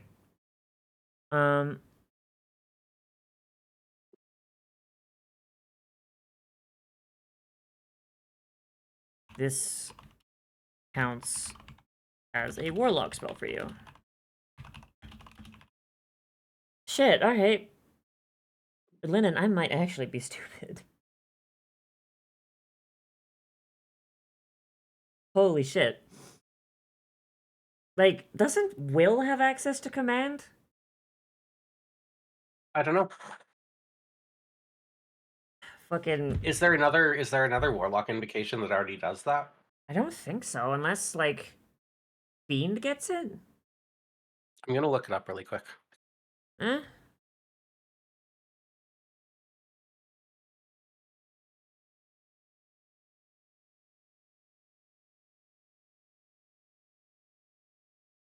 Yeah, Fiend gets it as a spell.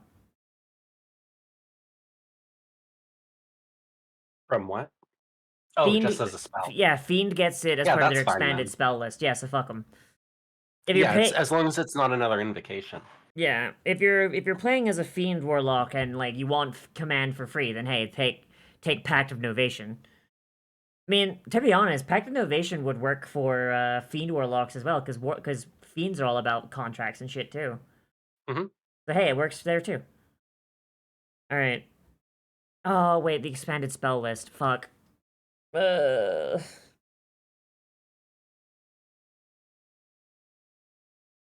right. The first, second, third, fourth, fifth. Oh shit. All right. Lennon, I forgot.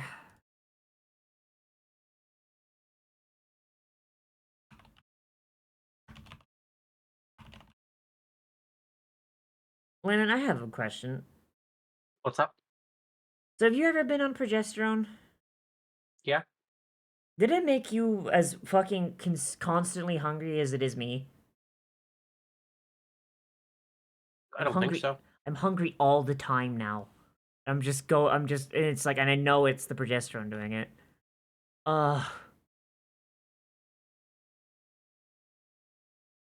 Alright. So, first, second, third, fourth, fifth. Okay. So what are spells? What are spells that Warlock does not get?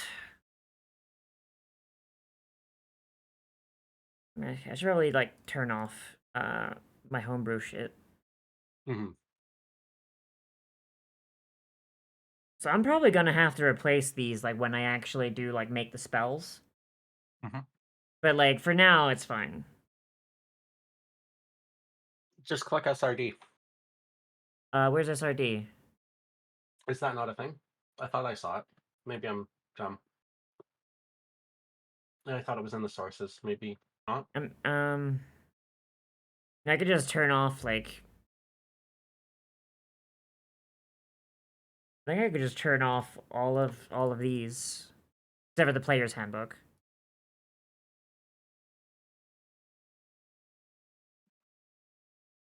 And now it's just They should PHB really have stuff. an option that's just SRD. They really should. What is,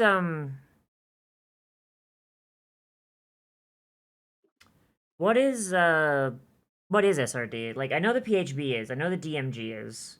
Is Tasha's? I don't think it is. The player's handbook. It's a part of the player's handbook and DM's guide, not the whole thing. Oh, fuck. I'll have to imagine the spells are fine. I mean, regardless, like, I'm gonna be making my own spells. My own subclasses are going to have their own, but, like, I need it in this way right now so that if someone wants to test them. So... It's fine. It's fine. Oh, wait, I need a discount Warlock.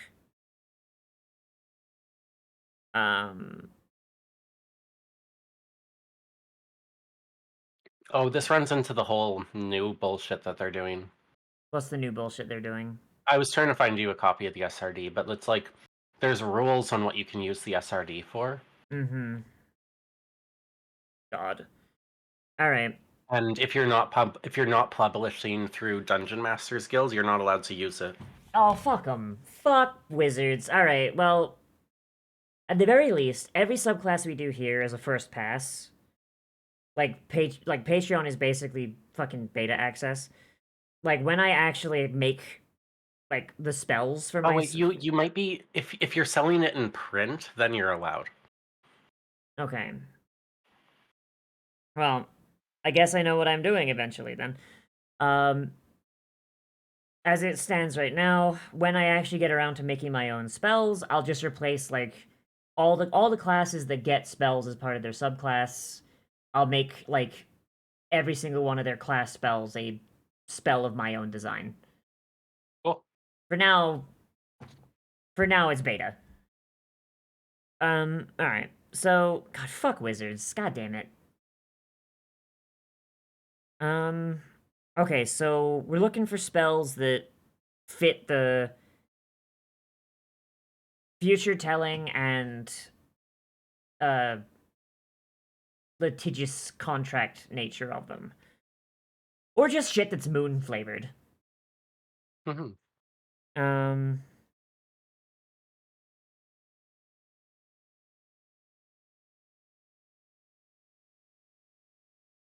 Guiding Bolt would be funny.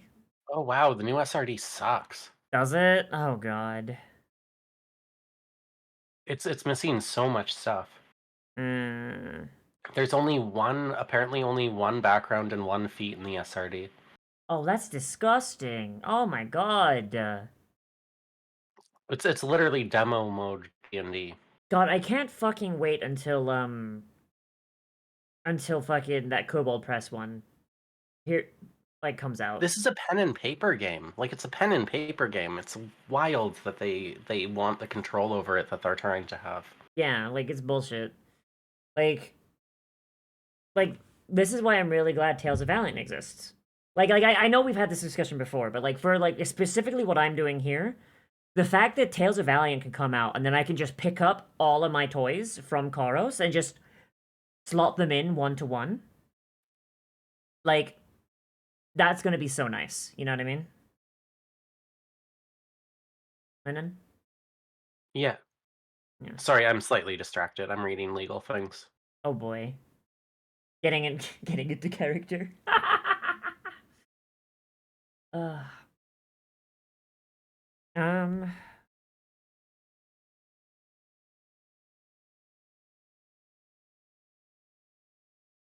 I'm thinking first level just as like just the placeholder stuff. Sanctuary and Guiding Bolt.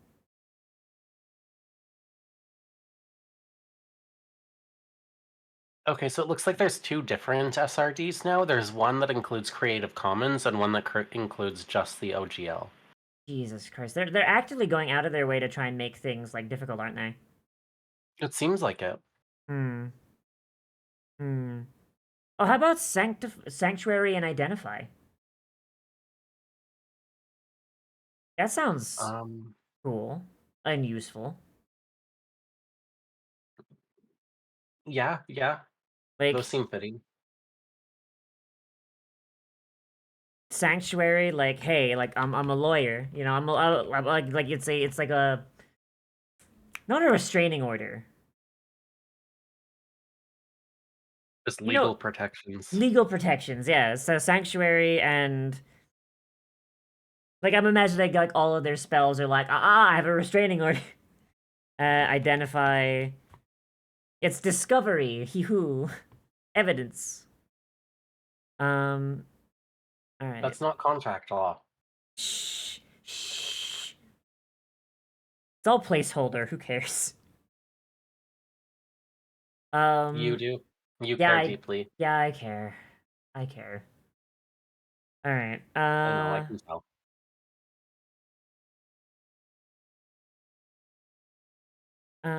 Calm emotions.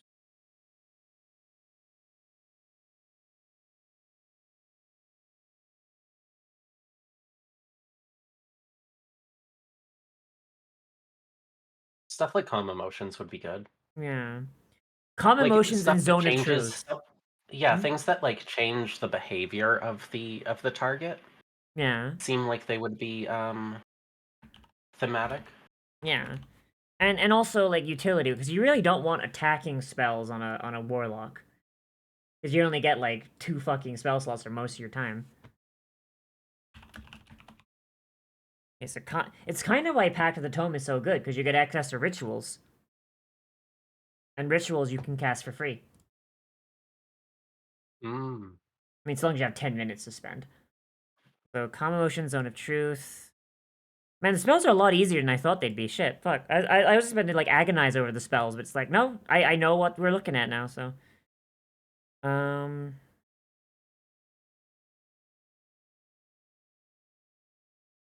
hmm.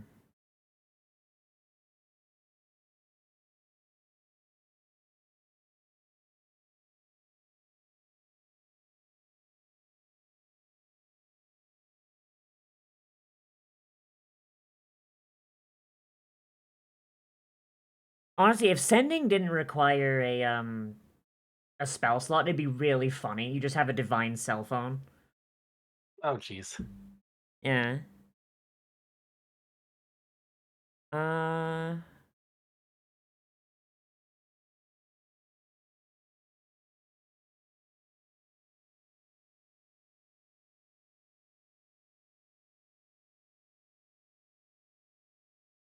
Maybe speak with dead.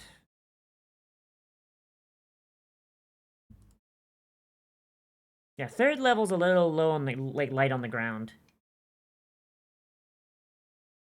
I mean, there's bestow curse. That could be thematic. Yeah, bestow curse and speak with dead. Do you think?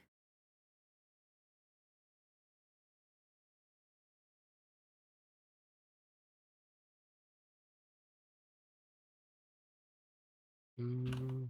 Hmm. Like it's not really like doesn't really fit super well. Bestow. Fucking Yeah. speak with dead. Spirit guardians. Spirit guardians could be one.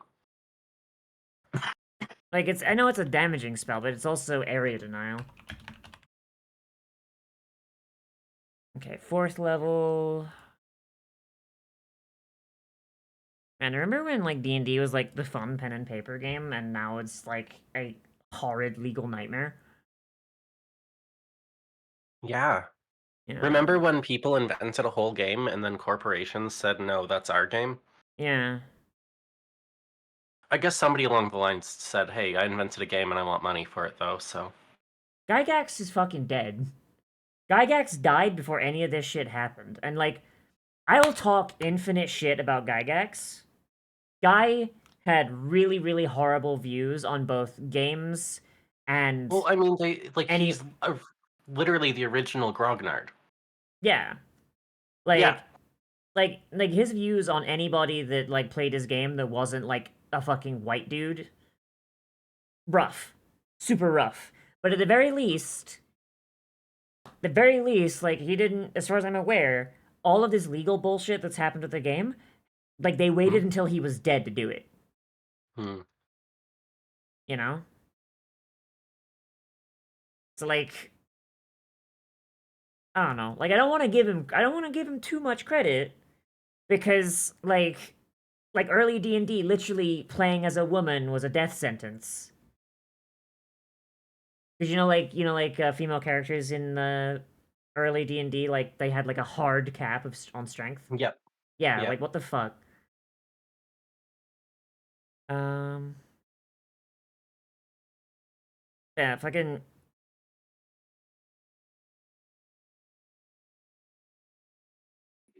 Pardon. huh? Sorry, I have a bit of a cough, so I keep having to mute myself. No, you're fine. Um oh god. I just realized like because I didn't know about the SRD thing, unless Mhm. Tales of Valiant has the equivalent of a sleep spell, I'm going to have to create something to replace the little death ability for the Devout of Lurin. Yeah. Yeah, because it relies heavily on the sleep spell. But I guess I could just give them like another ability that puts someone to sleep. They don't own the concept of sleeping.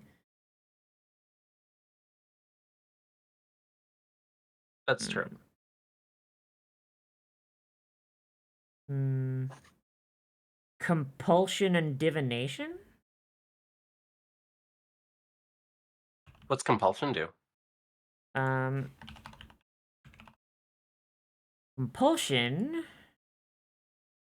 Creatures of your choice that you can see within range can hear you must make a Wisdom saving throw. The target automatically succeeds on this saving throw if it can't be charmed. On a failed save, a target is affected by the spell. Until the spell ends, you can use a bonus action each of your turns to designate a direction that's horizontal to you. Each affected target must use as much of his movement as possible to move in that direction its next turn. It can take an action before it moves. After moving that way, it can make another Wisdom saving throw to try and end the effect. The target cannot be compelled to move to an obviously deadly hazard, such as a fire or a pit, but it will provoke opportunity attacks to move in the designated direction. Hmm. Basically, I like that. just get the fuck away from me. Yeah. Alright, now fifth. Thankfully, the last one. Alright.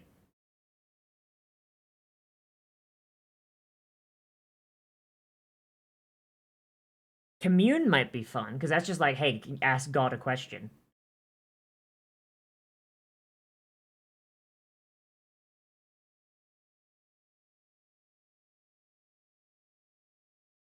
And Gesh is just right there.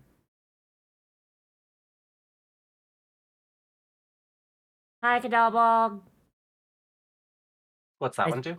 Gesh is the one where you place a magical command on someone and they have to do it. Well, Basically, it's like, that's exactly like what we're already doing. So yeah. yeah. I mean, if this is gonna get like changed later on, which it will, I might as well just put it there and just like come up with my own spell later. Hmm. Yeah. So Gesh and Commune.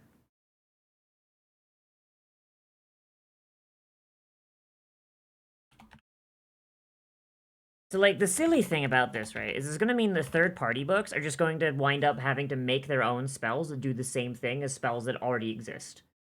So like you wind up with like so many um books that are gonna come out, and it's just like there's just me like the magic set's just gonna be full of spells that technically already exist, but they can't print them and they're required to make certain things work. Like that is so frustrating to me. Like the gunner feat? No.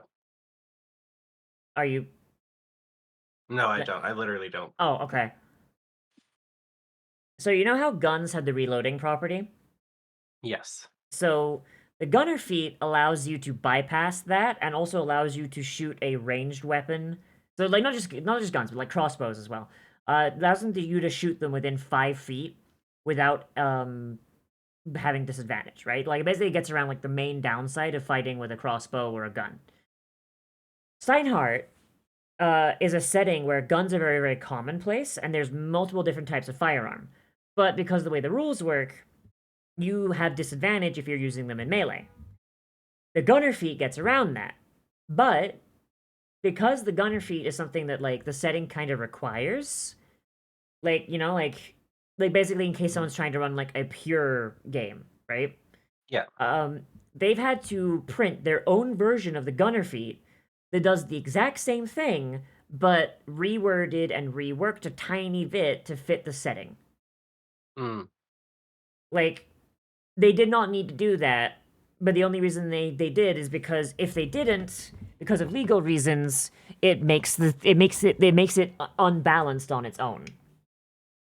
Because then if someone tried to sue them about it, they could say that like, hey, this gunner thing kind of requires our feat in order to be functional. What the fuck? Mm.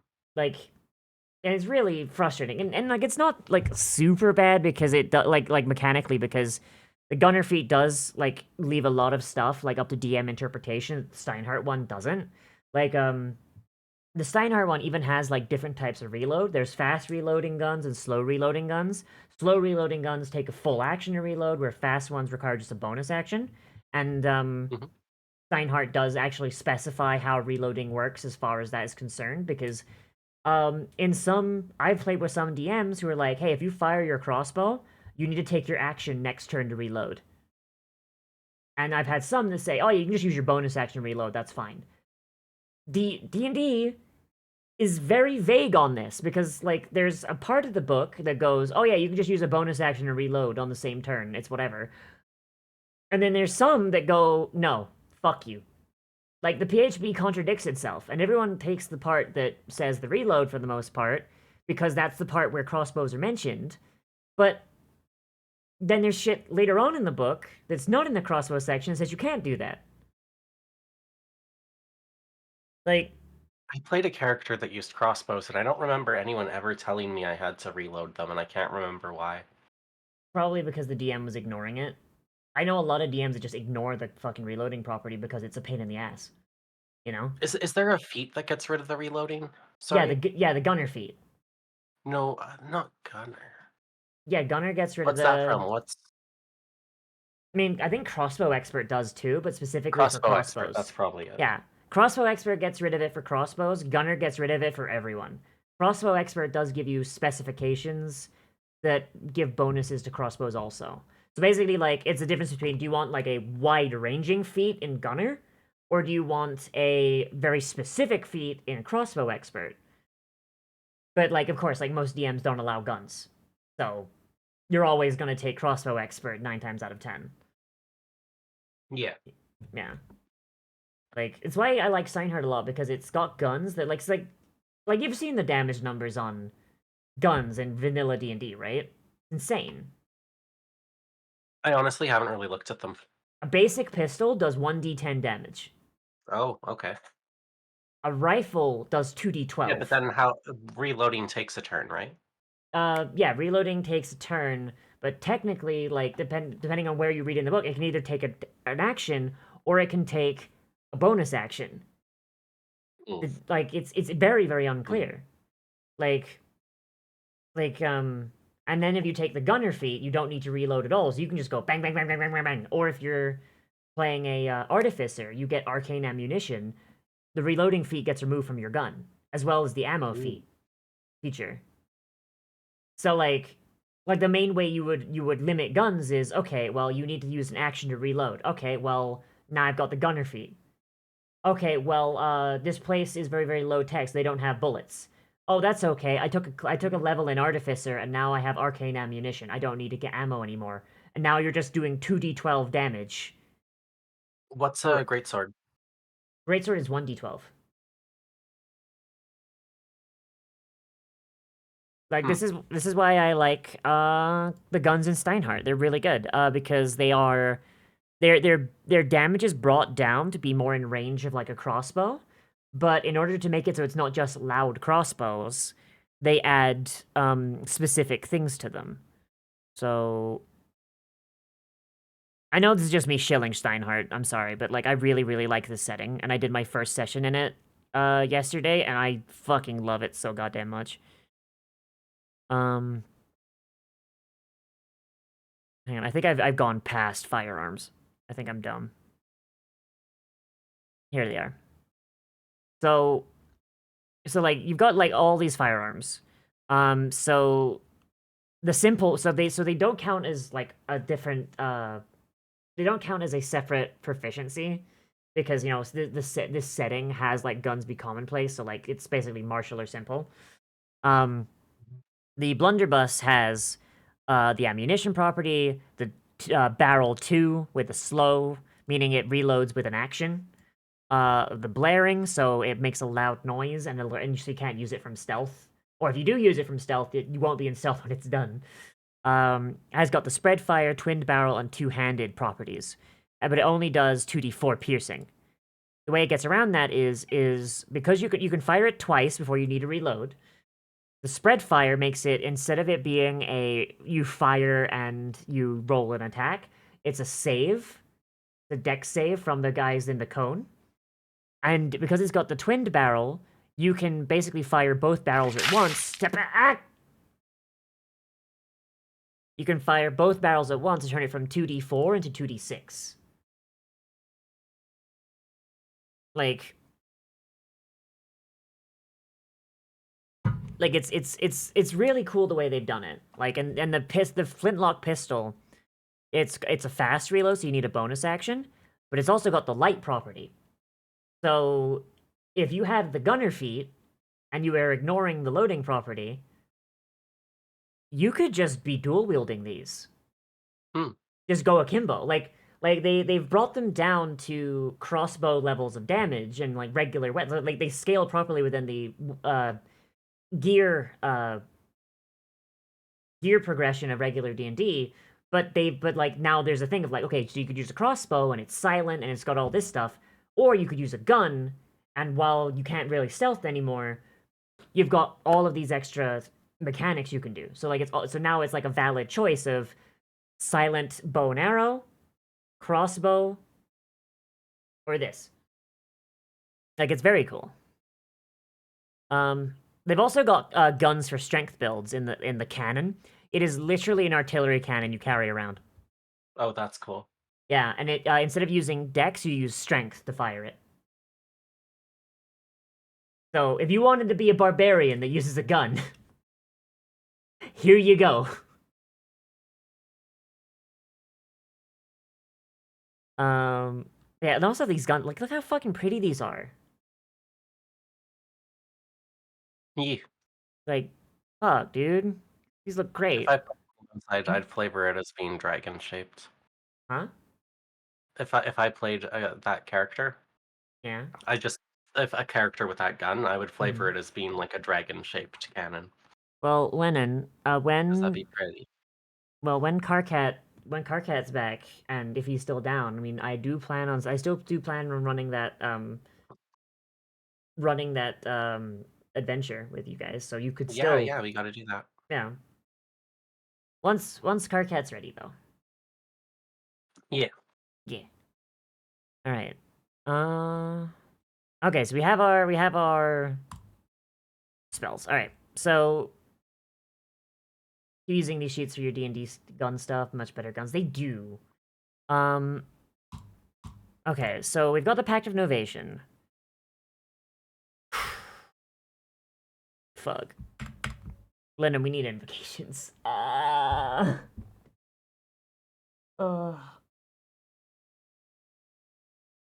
Okay, so like, are all the invocations just different contracts?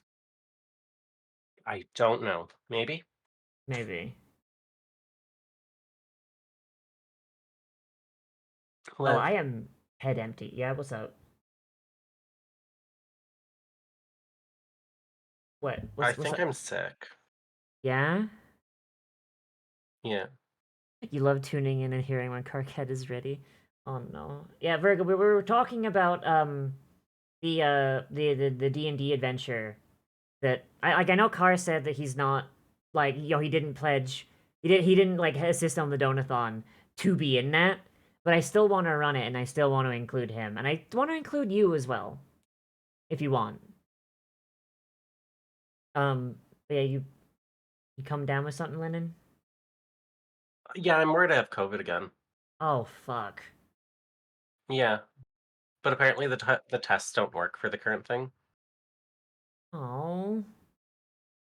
Hmm.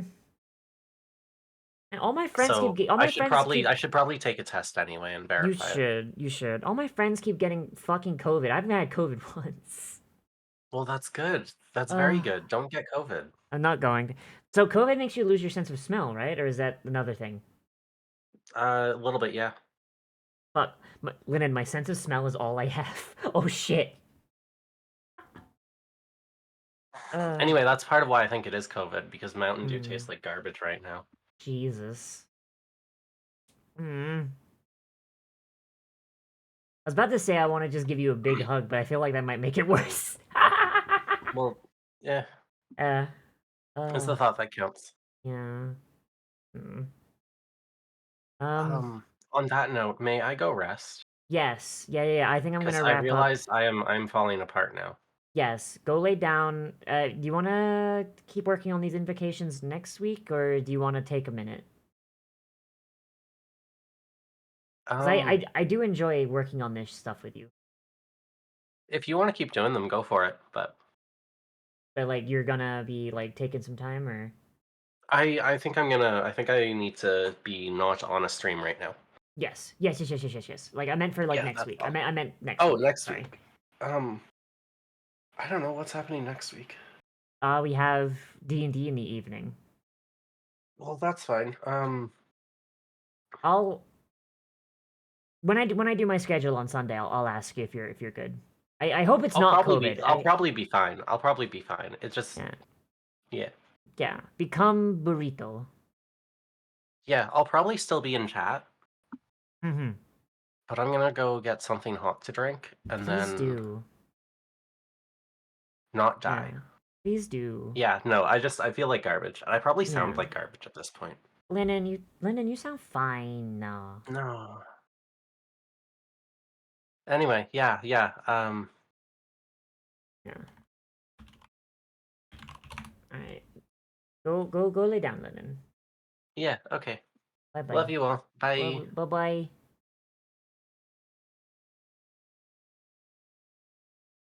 All right. Lennon, you best go lay down. You best go lay down, Lennon. My friends better be okay. Son of a bitch. Yeah. But yeah, Virgo. Yeah, we were talking about Steinhart's, which is the setting that I backed on Kickstarter. That's really cool. Specifically, I was talking about how they do guns and how they've actually made guns balance for D&D, including this thing. It's a gun that scales with strength. It is a naval cannon.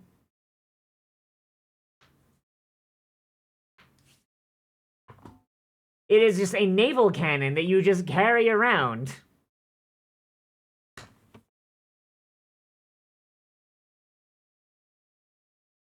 I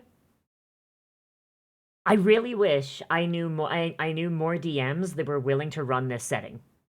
I really do, because I really want to play.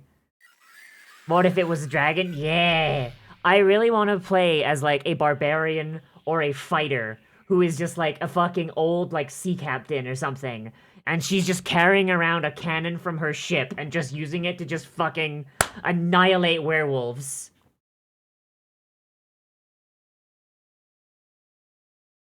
Oh, fuck. Yar. Me first love be the sea, but me second love be blowing up fucking werewolves with this cannon. Alright, okay, so I need Eldritch Invocations. Hi, I see, I'm making invocations for my warlocks. Silver cannonballs, yeah, they exist. All right. Okay.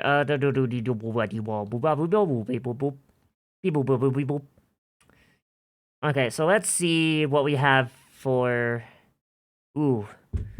Ooh. I'm not feeling great either. Shit. Fuck. Okay. No, I'll be fine. I'll be fine. Did you get a henway? What is a henway? What is it? What is a henway? Back.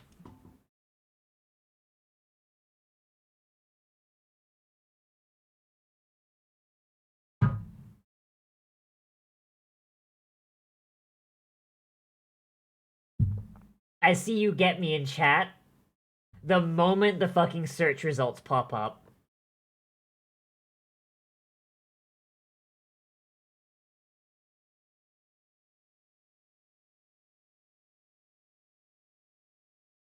Linen, you don't have nuts!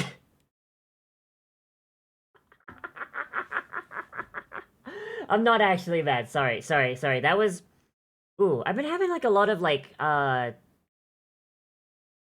been having a lot of tone problems lately.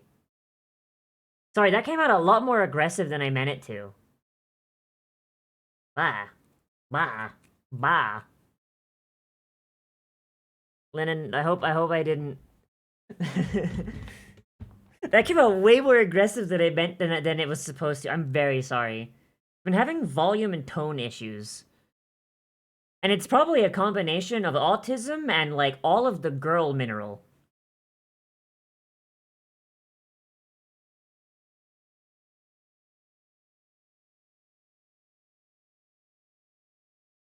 The anger doll is the funny doll. No, it's not! Alright, okay, so we want to create some pacts, some pact invocations. Some people pay people to scream about their lack of nuts, yeah? This is just value. Man, I wish mine were gone. Value didn't ask for it. We love the linen. We love the linen here at Dole Enterprises. Okay.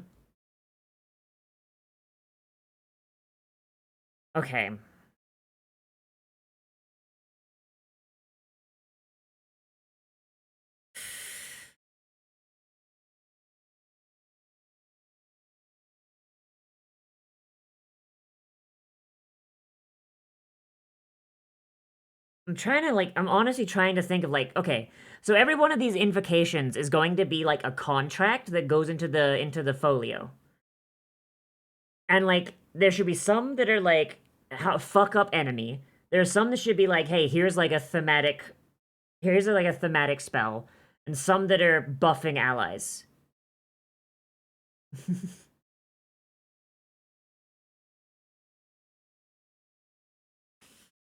uh...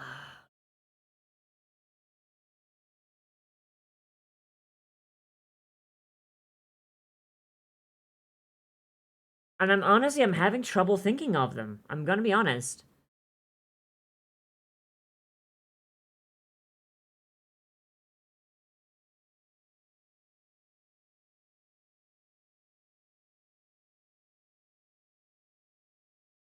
Hmm.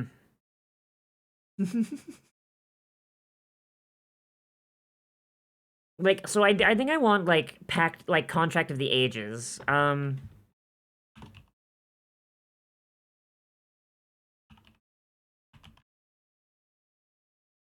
If I can spell Eldritch, that'd be great.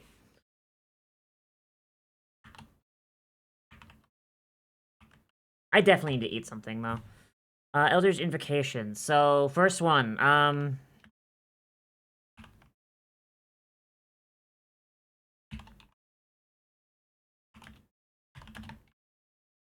Contract of Aegis.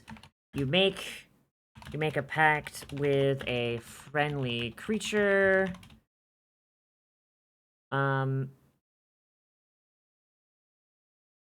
When they make pledging that they will protect you.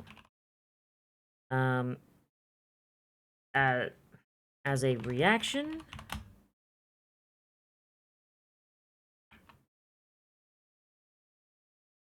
Contract of Aegis. New contract appears in your Divine Folio.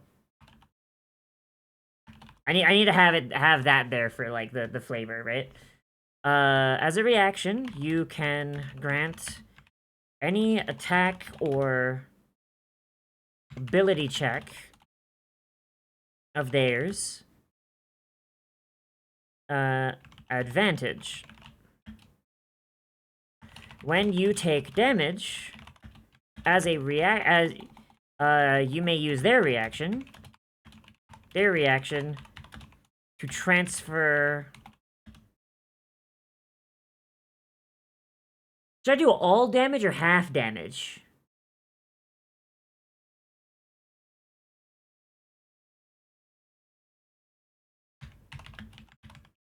To the contractee.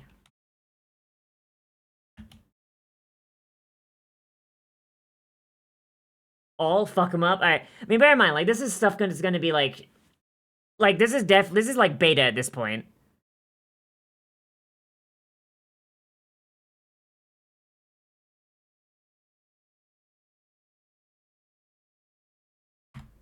So, Contract of Aegis was like the one that like I was like, no, I want this one. So, subjective, yeah, exactly. Like, especially because like a lot of the spells that these guys are gonna be using, I'm gonna be writing my own spell book at some point. So like all of their spells are gonna change too. But like this is right now is like this is what they have to work with. Like while I'm still work in progress. Speaking of, all of this shit is gonna be available on my Patreon. I release shit from this setting every month. This month, I think I'm releasing the Carriage Cats and the Dwarves. I don't think the Warlock's gonna be done in time. I think I'm gonna be working on these invocations for a minute. God, I really want to play this setting. I've already DM'd this setting, but I want to play it.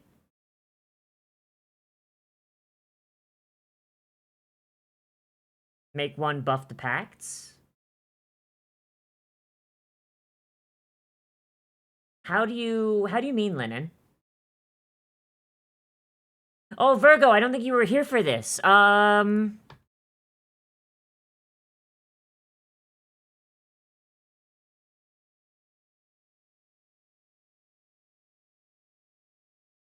need to get the actual brew. I made a version of the Carriage Cats that's specifically for rangers to use as partners. So it's like specifically if you're playing a goblin ranger, you can just have a carriage cat, like a massive horse-sized cat as like your fucking companion. Because the Pact of the Trigger gets like a lot. They get 3 level 1 ones, and then the rest of them are like. Oh wait, no, it's not. It's sorted by fucking. They've got 10 here, so I feel like I should maybe have like a similar amount just to. So let's go 4 that don't have a level requirement, and then like. I think I'll do the ones that don't require a level requirement, and then I'll work on the other ones later, because honestly my brain does not want to work.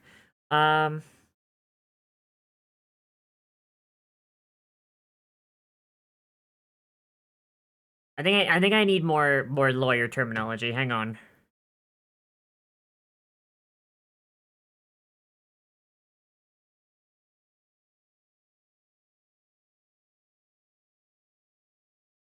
The thing with a healer reflect damage, buff that, make them do both. Ooh.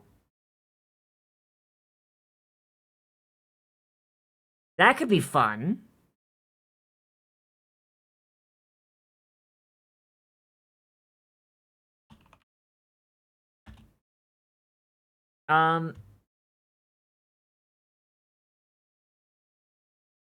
Contract of damages. New folio. When you use your indemnity feature, apply both the healing and the damaging effect. I could probably, like, write that, like, a bit more, dexterously, but that can come later.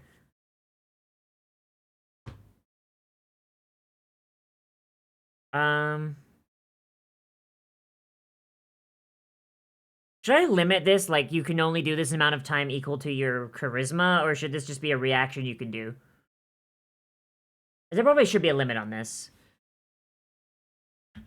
You can do this as number of times equal to your charisma modifier, and regain all uses with a short rest. Might as well make it like a short rest thing, right? Might as well.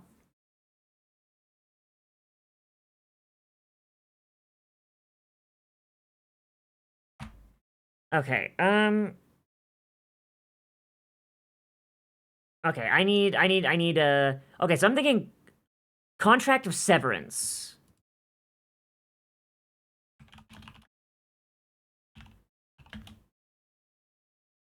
New contract appears in your divine folio. This one's gonna be dumb. This one's gonna be dumb, but also I think I can make it work. When you deal piercing or slashing damage,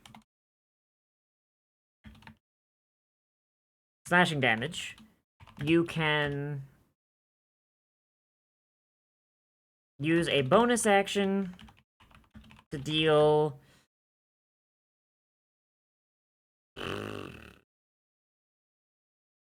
what's that fucking smite that does, what's that fucking smite that does psychic damage? But I want them to be able to do it at range, so I can't just call it that smite.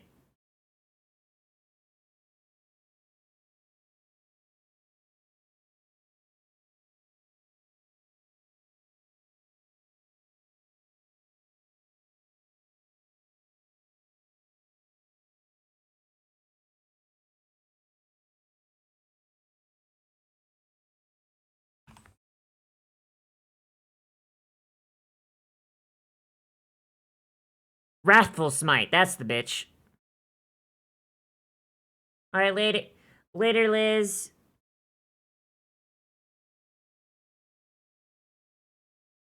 To deal...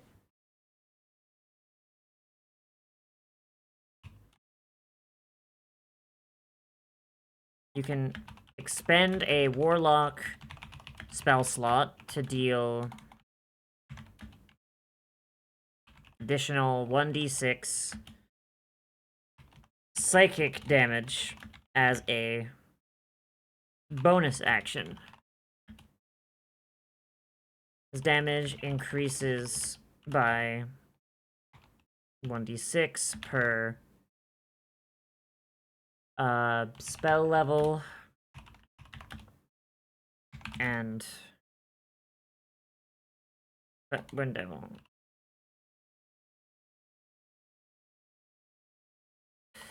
The target must make a wisdom save or so like I want it so severance. So like severance is like you get fucking bamfed, right? You get removed.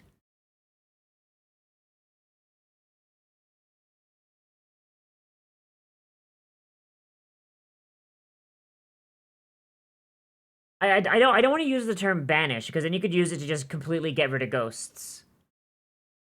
Oh, but that could be actually fun, actually. Or it'd be banished. Banish for 1 turn.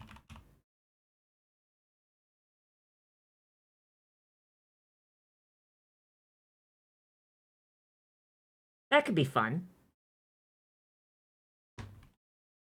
If the creature is... I feel like I have to make this a higher level. Max health reduction? Ooh, actually, no. Actually, yeah, that's better, actually.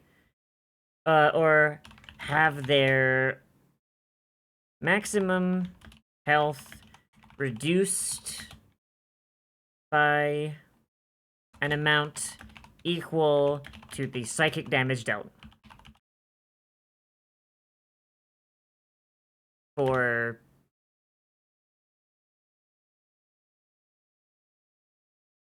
I feel like we will have a banishing. We will have a banishing invocation, but I feel like that's going to be a lot later level. Because banishing is usually not something you have access to at level 1. Creatures from other planes do stay banished, yes.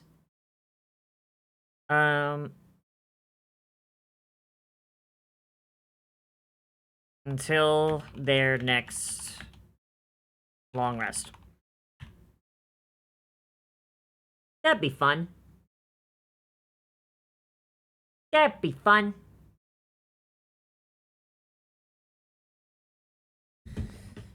Alright, so that's...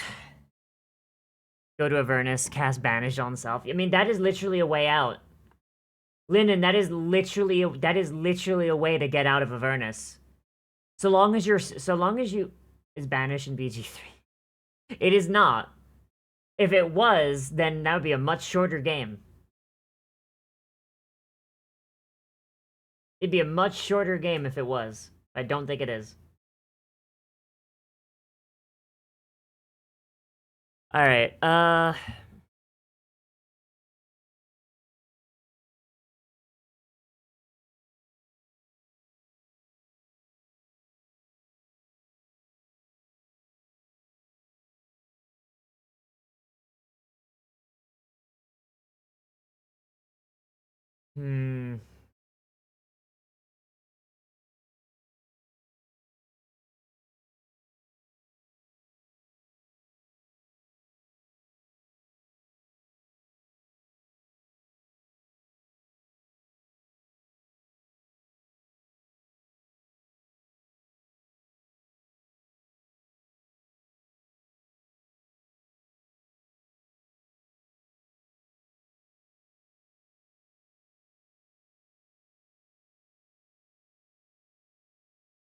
feel like I want to get one more.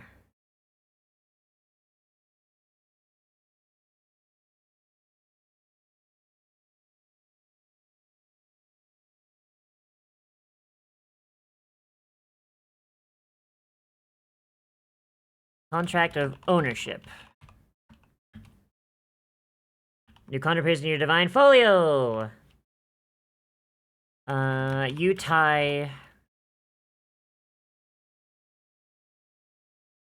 You tie an object to yourself with divine contract law. This object can be any... I'll just leave it vague like that, just because I want people to have fun with it. As an action, you can summon this object to your location. No matter where it is.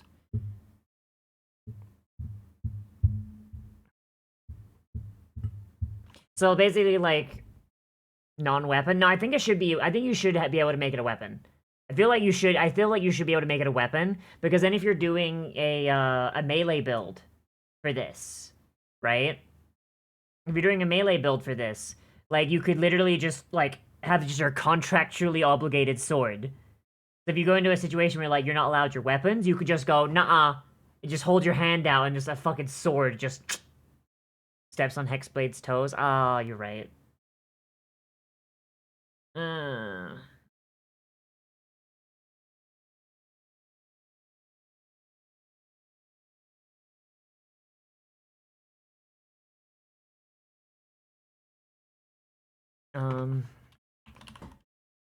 This object cannot be a weapon.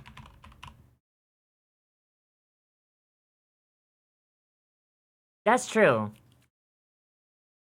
Like, you could have it be something as mundane as, like, a sending stone, or you could have it be, like, a potion, or... Explosives don't count as weapons, no.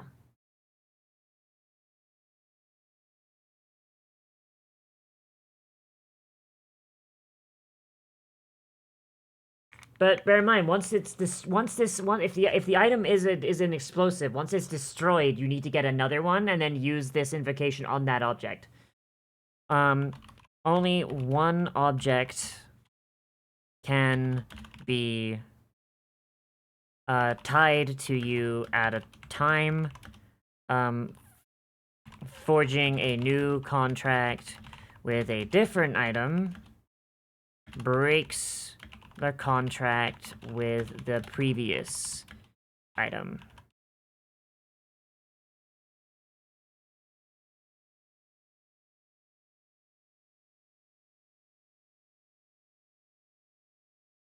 Bag of gold or at least a platinum piece. Well,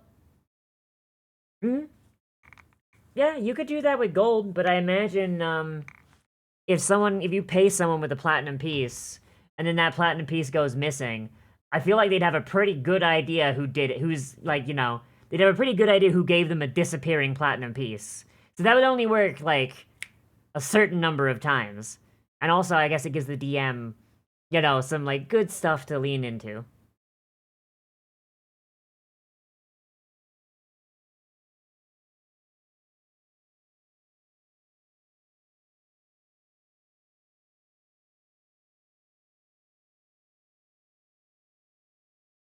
Alright, so we've got 4 of these that you can get basically at level 2. So, I feel like I want some other ones. Like, we get some at level 5, some at level 7, some at level 9, some at level 12. I'm gonna be honest, I'm having trouble thinking. I'm gonna be honest. An unmarked gemstone? Maybe. What if you could summon yourself to it? Like, maybe I make this hang on. Contract of enhanced ownership. Ownership requires contract of ownership. Divine Folio. Your own skeleton. And when the man woke up, his skeleton was missing and the doctor was never heard from again. Oh, anyway, that's how I lost my medical license. Alright, page Divine Folio. In addition to summoning an object to yourself, you can use an action to summon yourself to the location of your contracted item. If the item is stored is in an area that lacks the space to contain you, you are shunted into the closest space that can support your size, taking 1d4 force damage for every 5 feet of matter you are shunted through.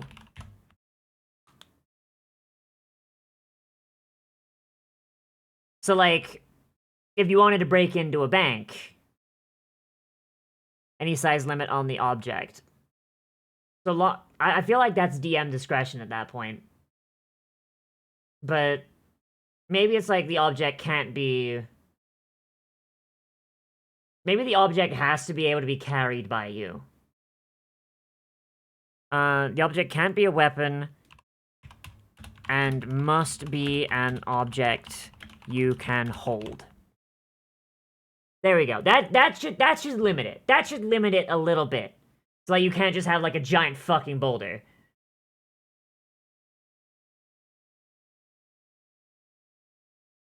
So like that limits you to like, like I don't know, maybe like you could hold a barrel. You could hold like a barrel. But like it'd be hard. That'd probably be the upper limit.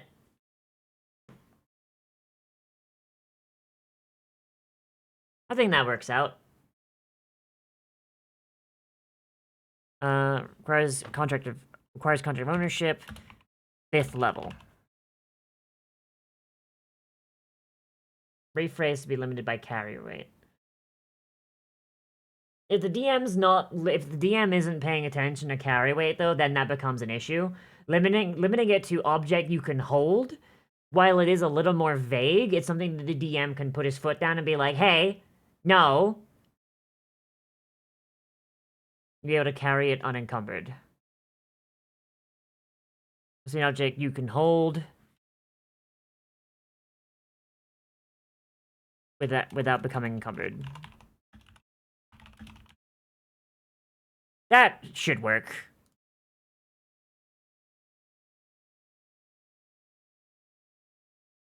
Okay.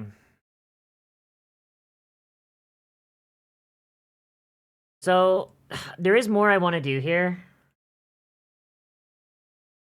You had nothing, you'd be able to hold it alone. I'm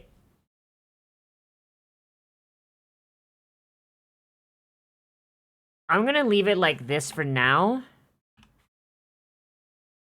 If only because my brain is having trouble, and my brain is just fucking like... The gears in my brain are screeching. Fucking, well, I'll figure out...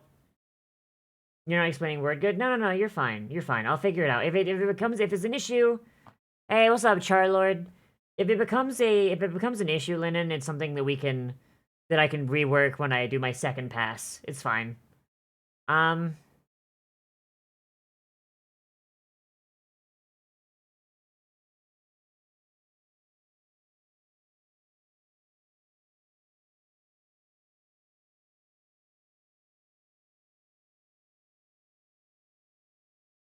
Like, what are some more invocations? Like, we need something that's like what would be a good, like, 5th level invocation?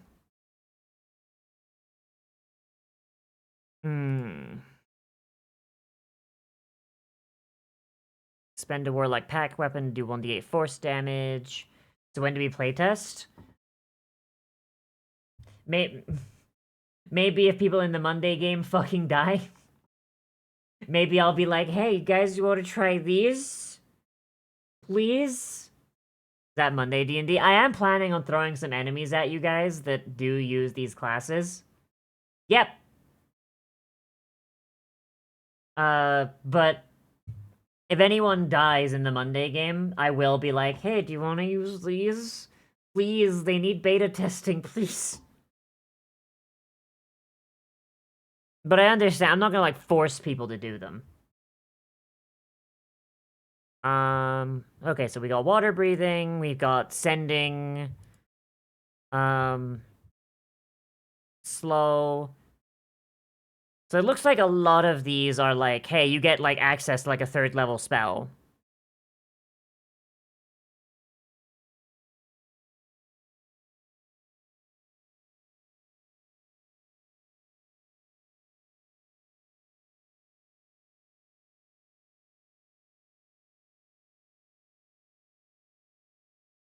Hang on, here's one that might be silly. Here's one that might be silly, but here I'm with this one then.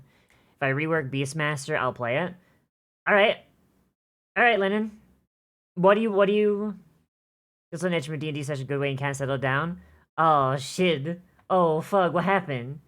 Hey, Lennon, if you let me know, like, what your issues with Beastmaster are, I will do my best to work around them. Let me... Like, when you're feeling better... like, just get with me in the... 12 hours? Holy fuck! You know, I thought, like, my yesterday session was long, and that was 6. Fuck. Okay. Contract of Infernal Negotiation. Alright? Requires level 5. Requires 5th level.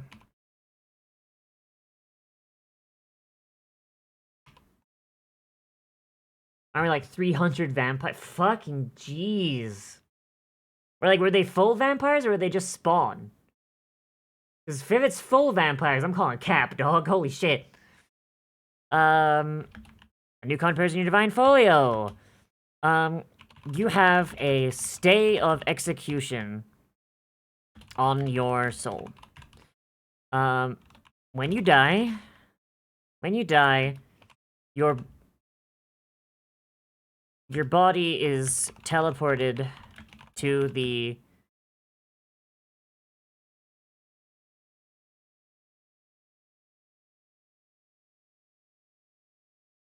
unholy, to the courts of the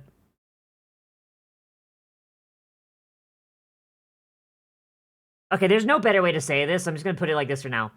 Courts of the settings Hall of the Dead.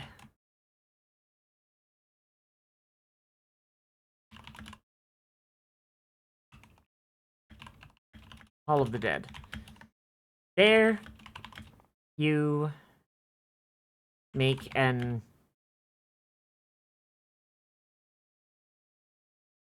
argument for why your death was unlawful. Lawful. Make a charisma check. Charisma check, and make a persuasion. Make a persuasion or deception check with an additional with a DC of 20. Every successful death save you had before you died lowers the DC by 5. Nice. Okay, so like basically like if you die, right, and you've got 2 successful death saves, right? Then you just need to pass a DC 10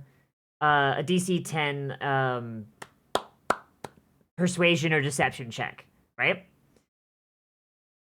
But if you died when you had 0, it's DC 20.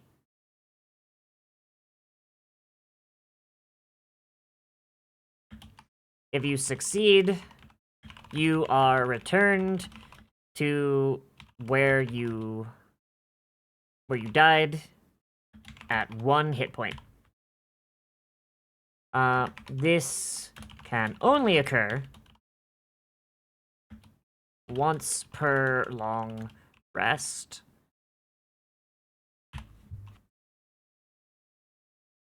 I don't know, do you guys think that's too powerful?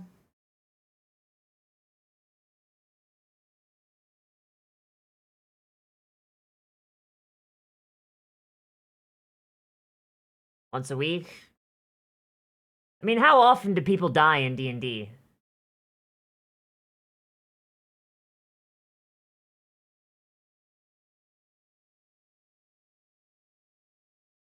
I'm gonna leave it at long rest for now, and if it gets abused, then get KO'd. Well, this is not KO, this is death.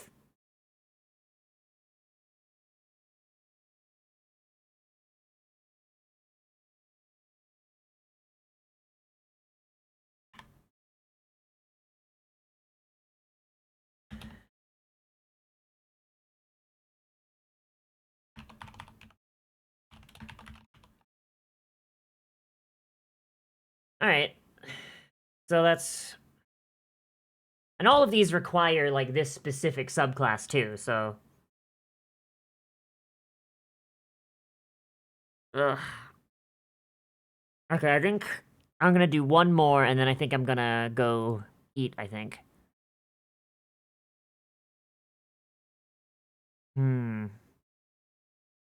Warlocks are great. Warlocks are fun.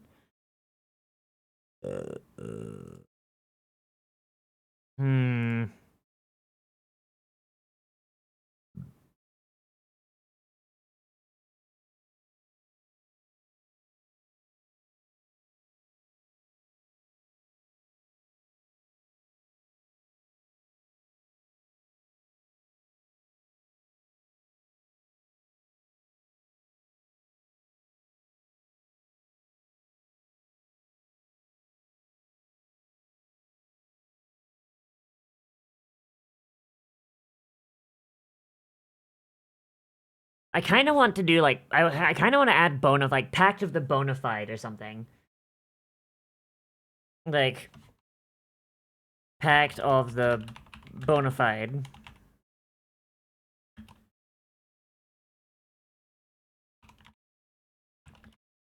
So what I want this to do is I want this to basically like be used for like negotiations and like grant you like advantage on like persuasions and stuff.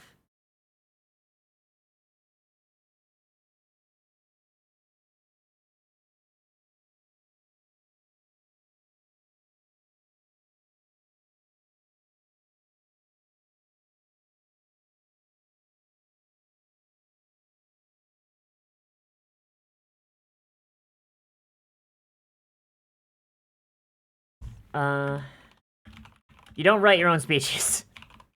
You don't write your own speeches. Speeches. When you fail, you have a deal with the forces of trust in your world. When you fail a persuasion or deception check, you can expend a use of this invocation to re-roll. You must use the new result. This can be used a number of times equal to your proficiency bonus.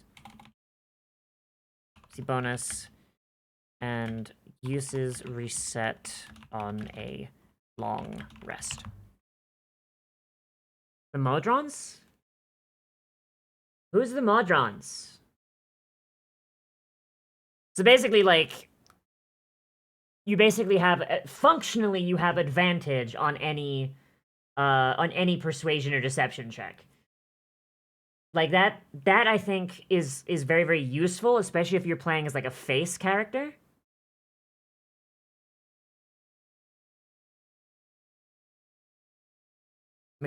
Mechanist plane inhabitants. Ooh. I don't know a lot about those. I've not really fucked around with that plane all that much. Beings of oh god, yeah, no, they would like, honestly, so like I'm designing this with my setting in mind, with Karos in mind. But I could very, very much see a lot of these being taken out of Karos and placed elsewhere. And that's why I try and make it so that it's not too hyper-specific to shit that exists in Karos, and be like, right, if you want to play a Pact of the Litigious One elsewhere, you can. And it only requires, like, a little bit of tweaking. Like, I think that's, like, my favorite part about making homebrew stuff, is like, right, here's the setting it's in mind for. Here's another setting. Unfortunately, I will never get to play any of the stuff I've homebrewed, so whoopsie doodle, I'll only ever DM it. Hooray!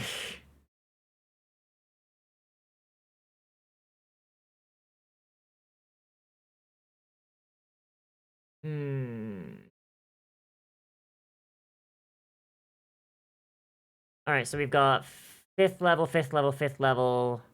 We want to do another 5th level one? Can't really think of one, honestly. And already that's more than the other pacts get.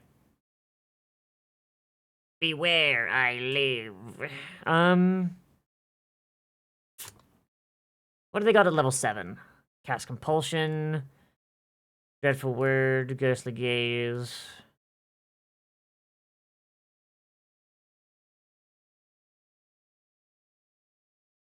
Okay, I think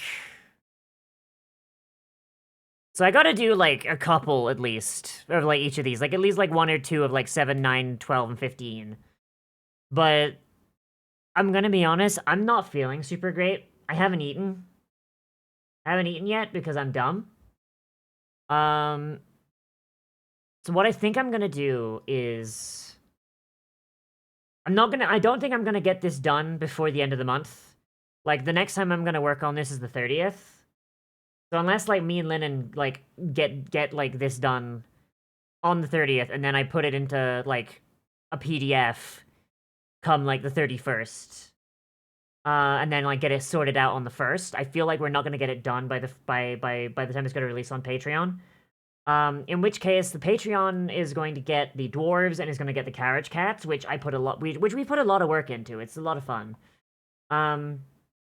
Next week,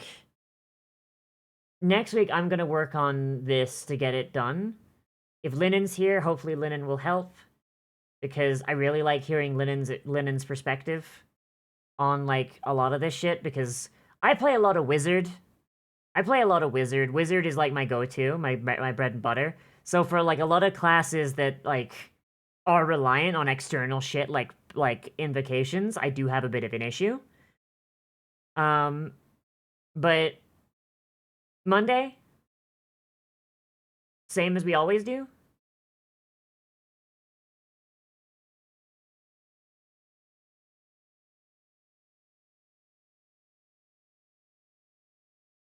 Yeah. So, like, but, yeah. Ooh, I'm sorry, I'm running out of steam, like, really badly. Yeah, I'm really running out of steam. I'm very sorry. Oh boy. Okay, so thank you everybody for being with me here today. Thank you, Lennon, for helping even though you feel sicky. If you want access to my subclasses, you can always follow me on Patreon. Right now, the beta stuff, the beta releases for all of these subclasses is available to my patrons for, like, $1. The first one I did, the Oath of the Sea Dog Paladin, that one is released for everyone. But, like, it's still a beta, still stuff has to change, because I do eventually want to turn this setting into a proper setting book that I do want to sell. So, if you want, and of course, like, I'll always have PDFs for patrons and shit like that. But if you want to use it, if you want to test it, it's on my Patreon, and if you want to give me feedback on it, you can use the comments on those posts to basically say, like, hey, this is what works, this is what doesn't. I really like all of my subclasses. I think they're really cool. The carriage cats for mounts and Beastmaster companions, those are coming out on the 1st, and I am going to raid someone now. I think Carcat's still going. Carcat's still going.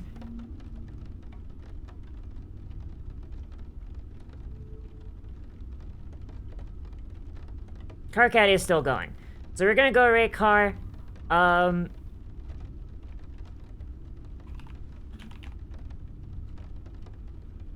I'm going to get something to eat, and I'm probably going to hang out in his chat for a little bit.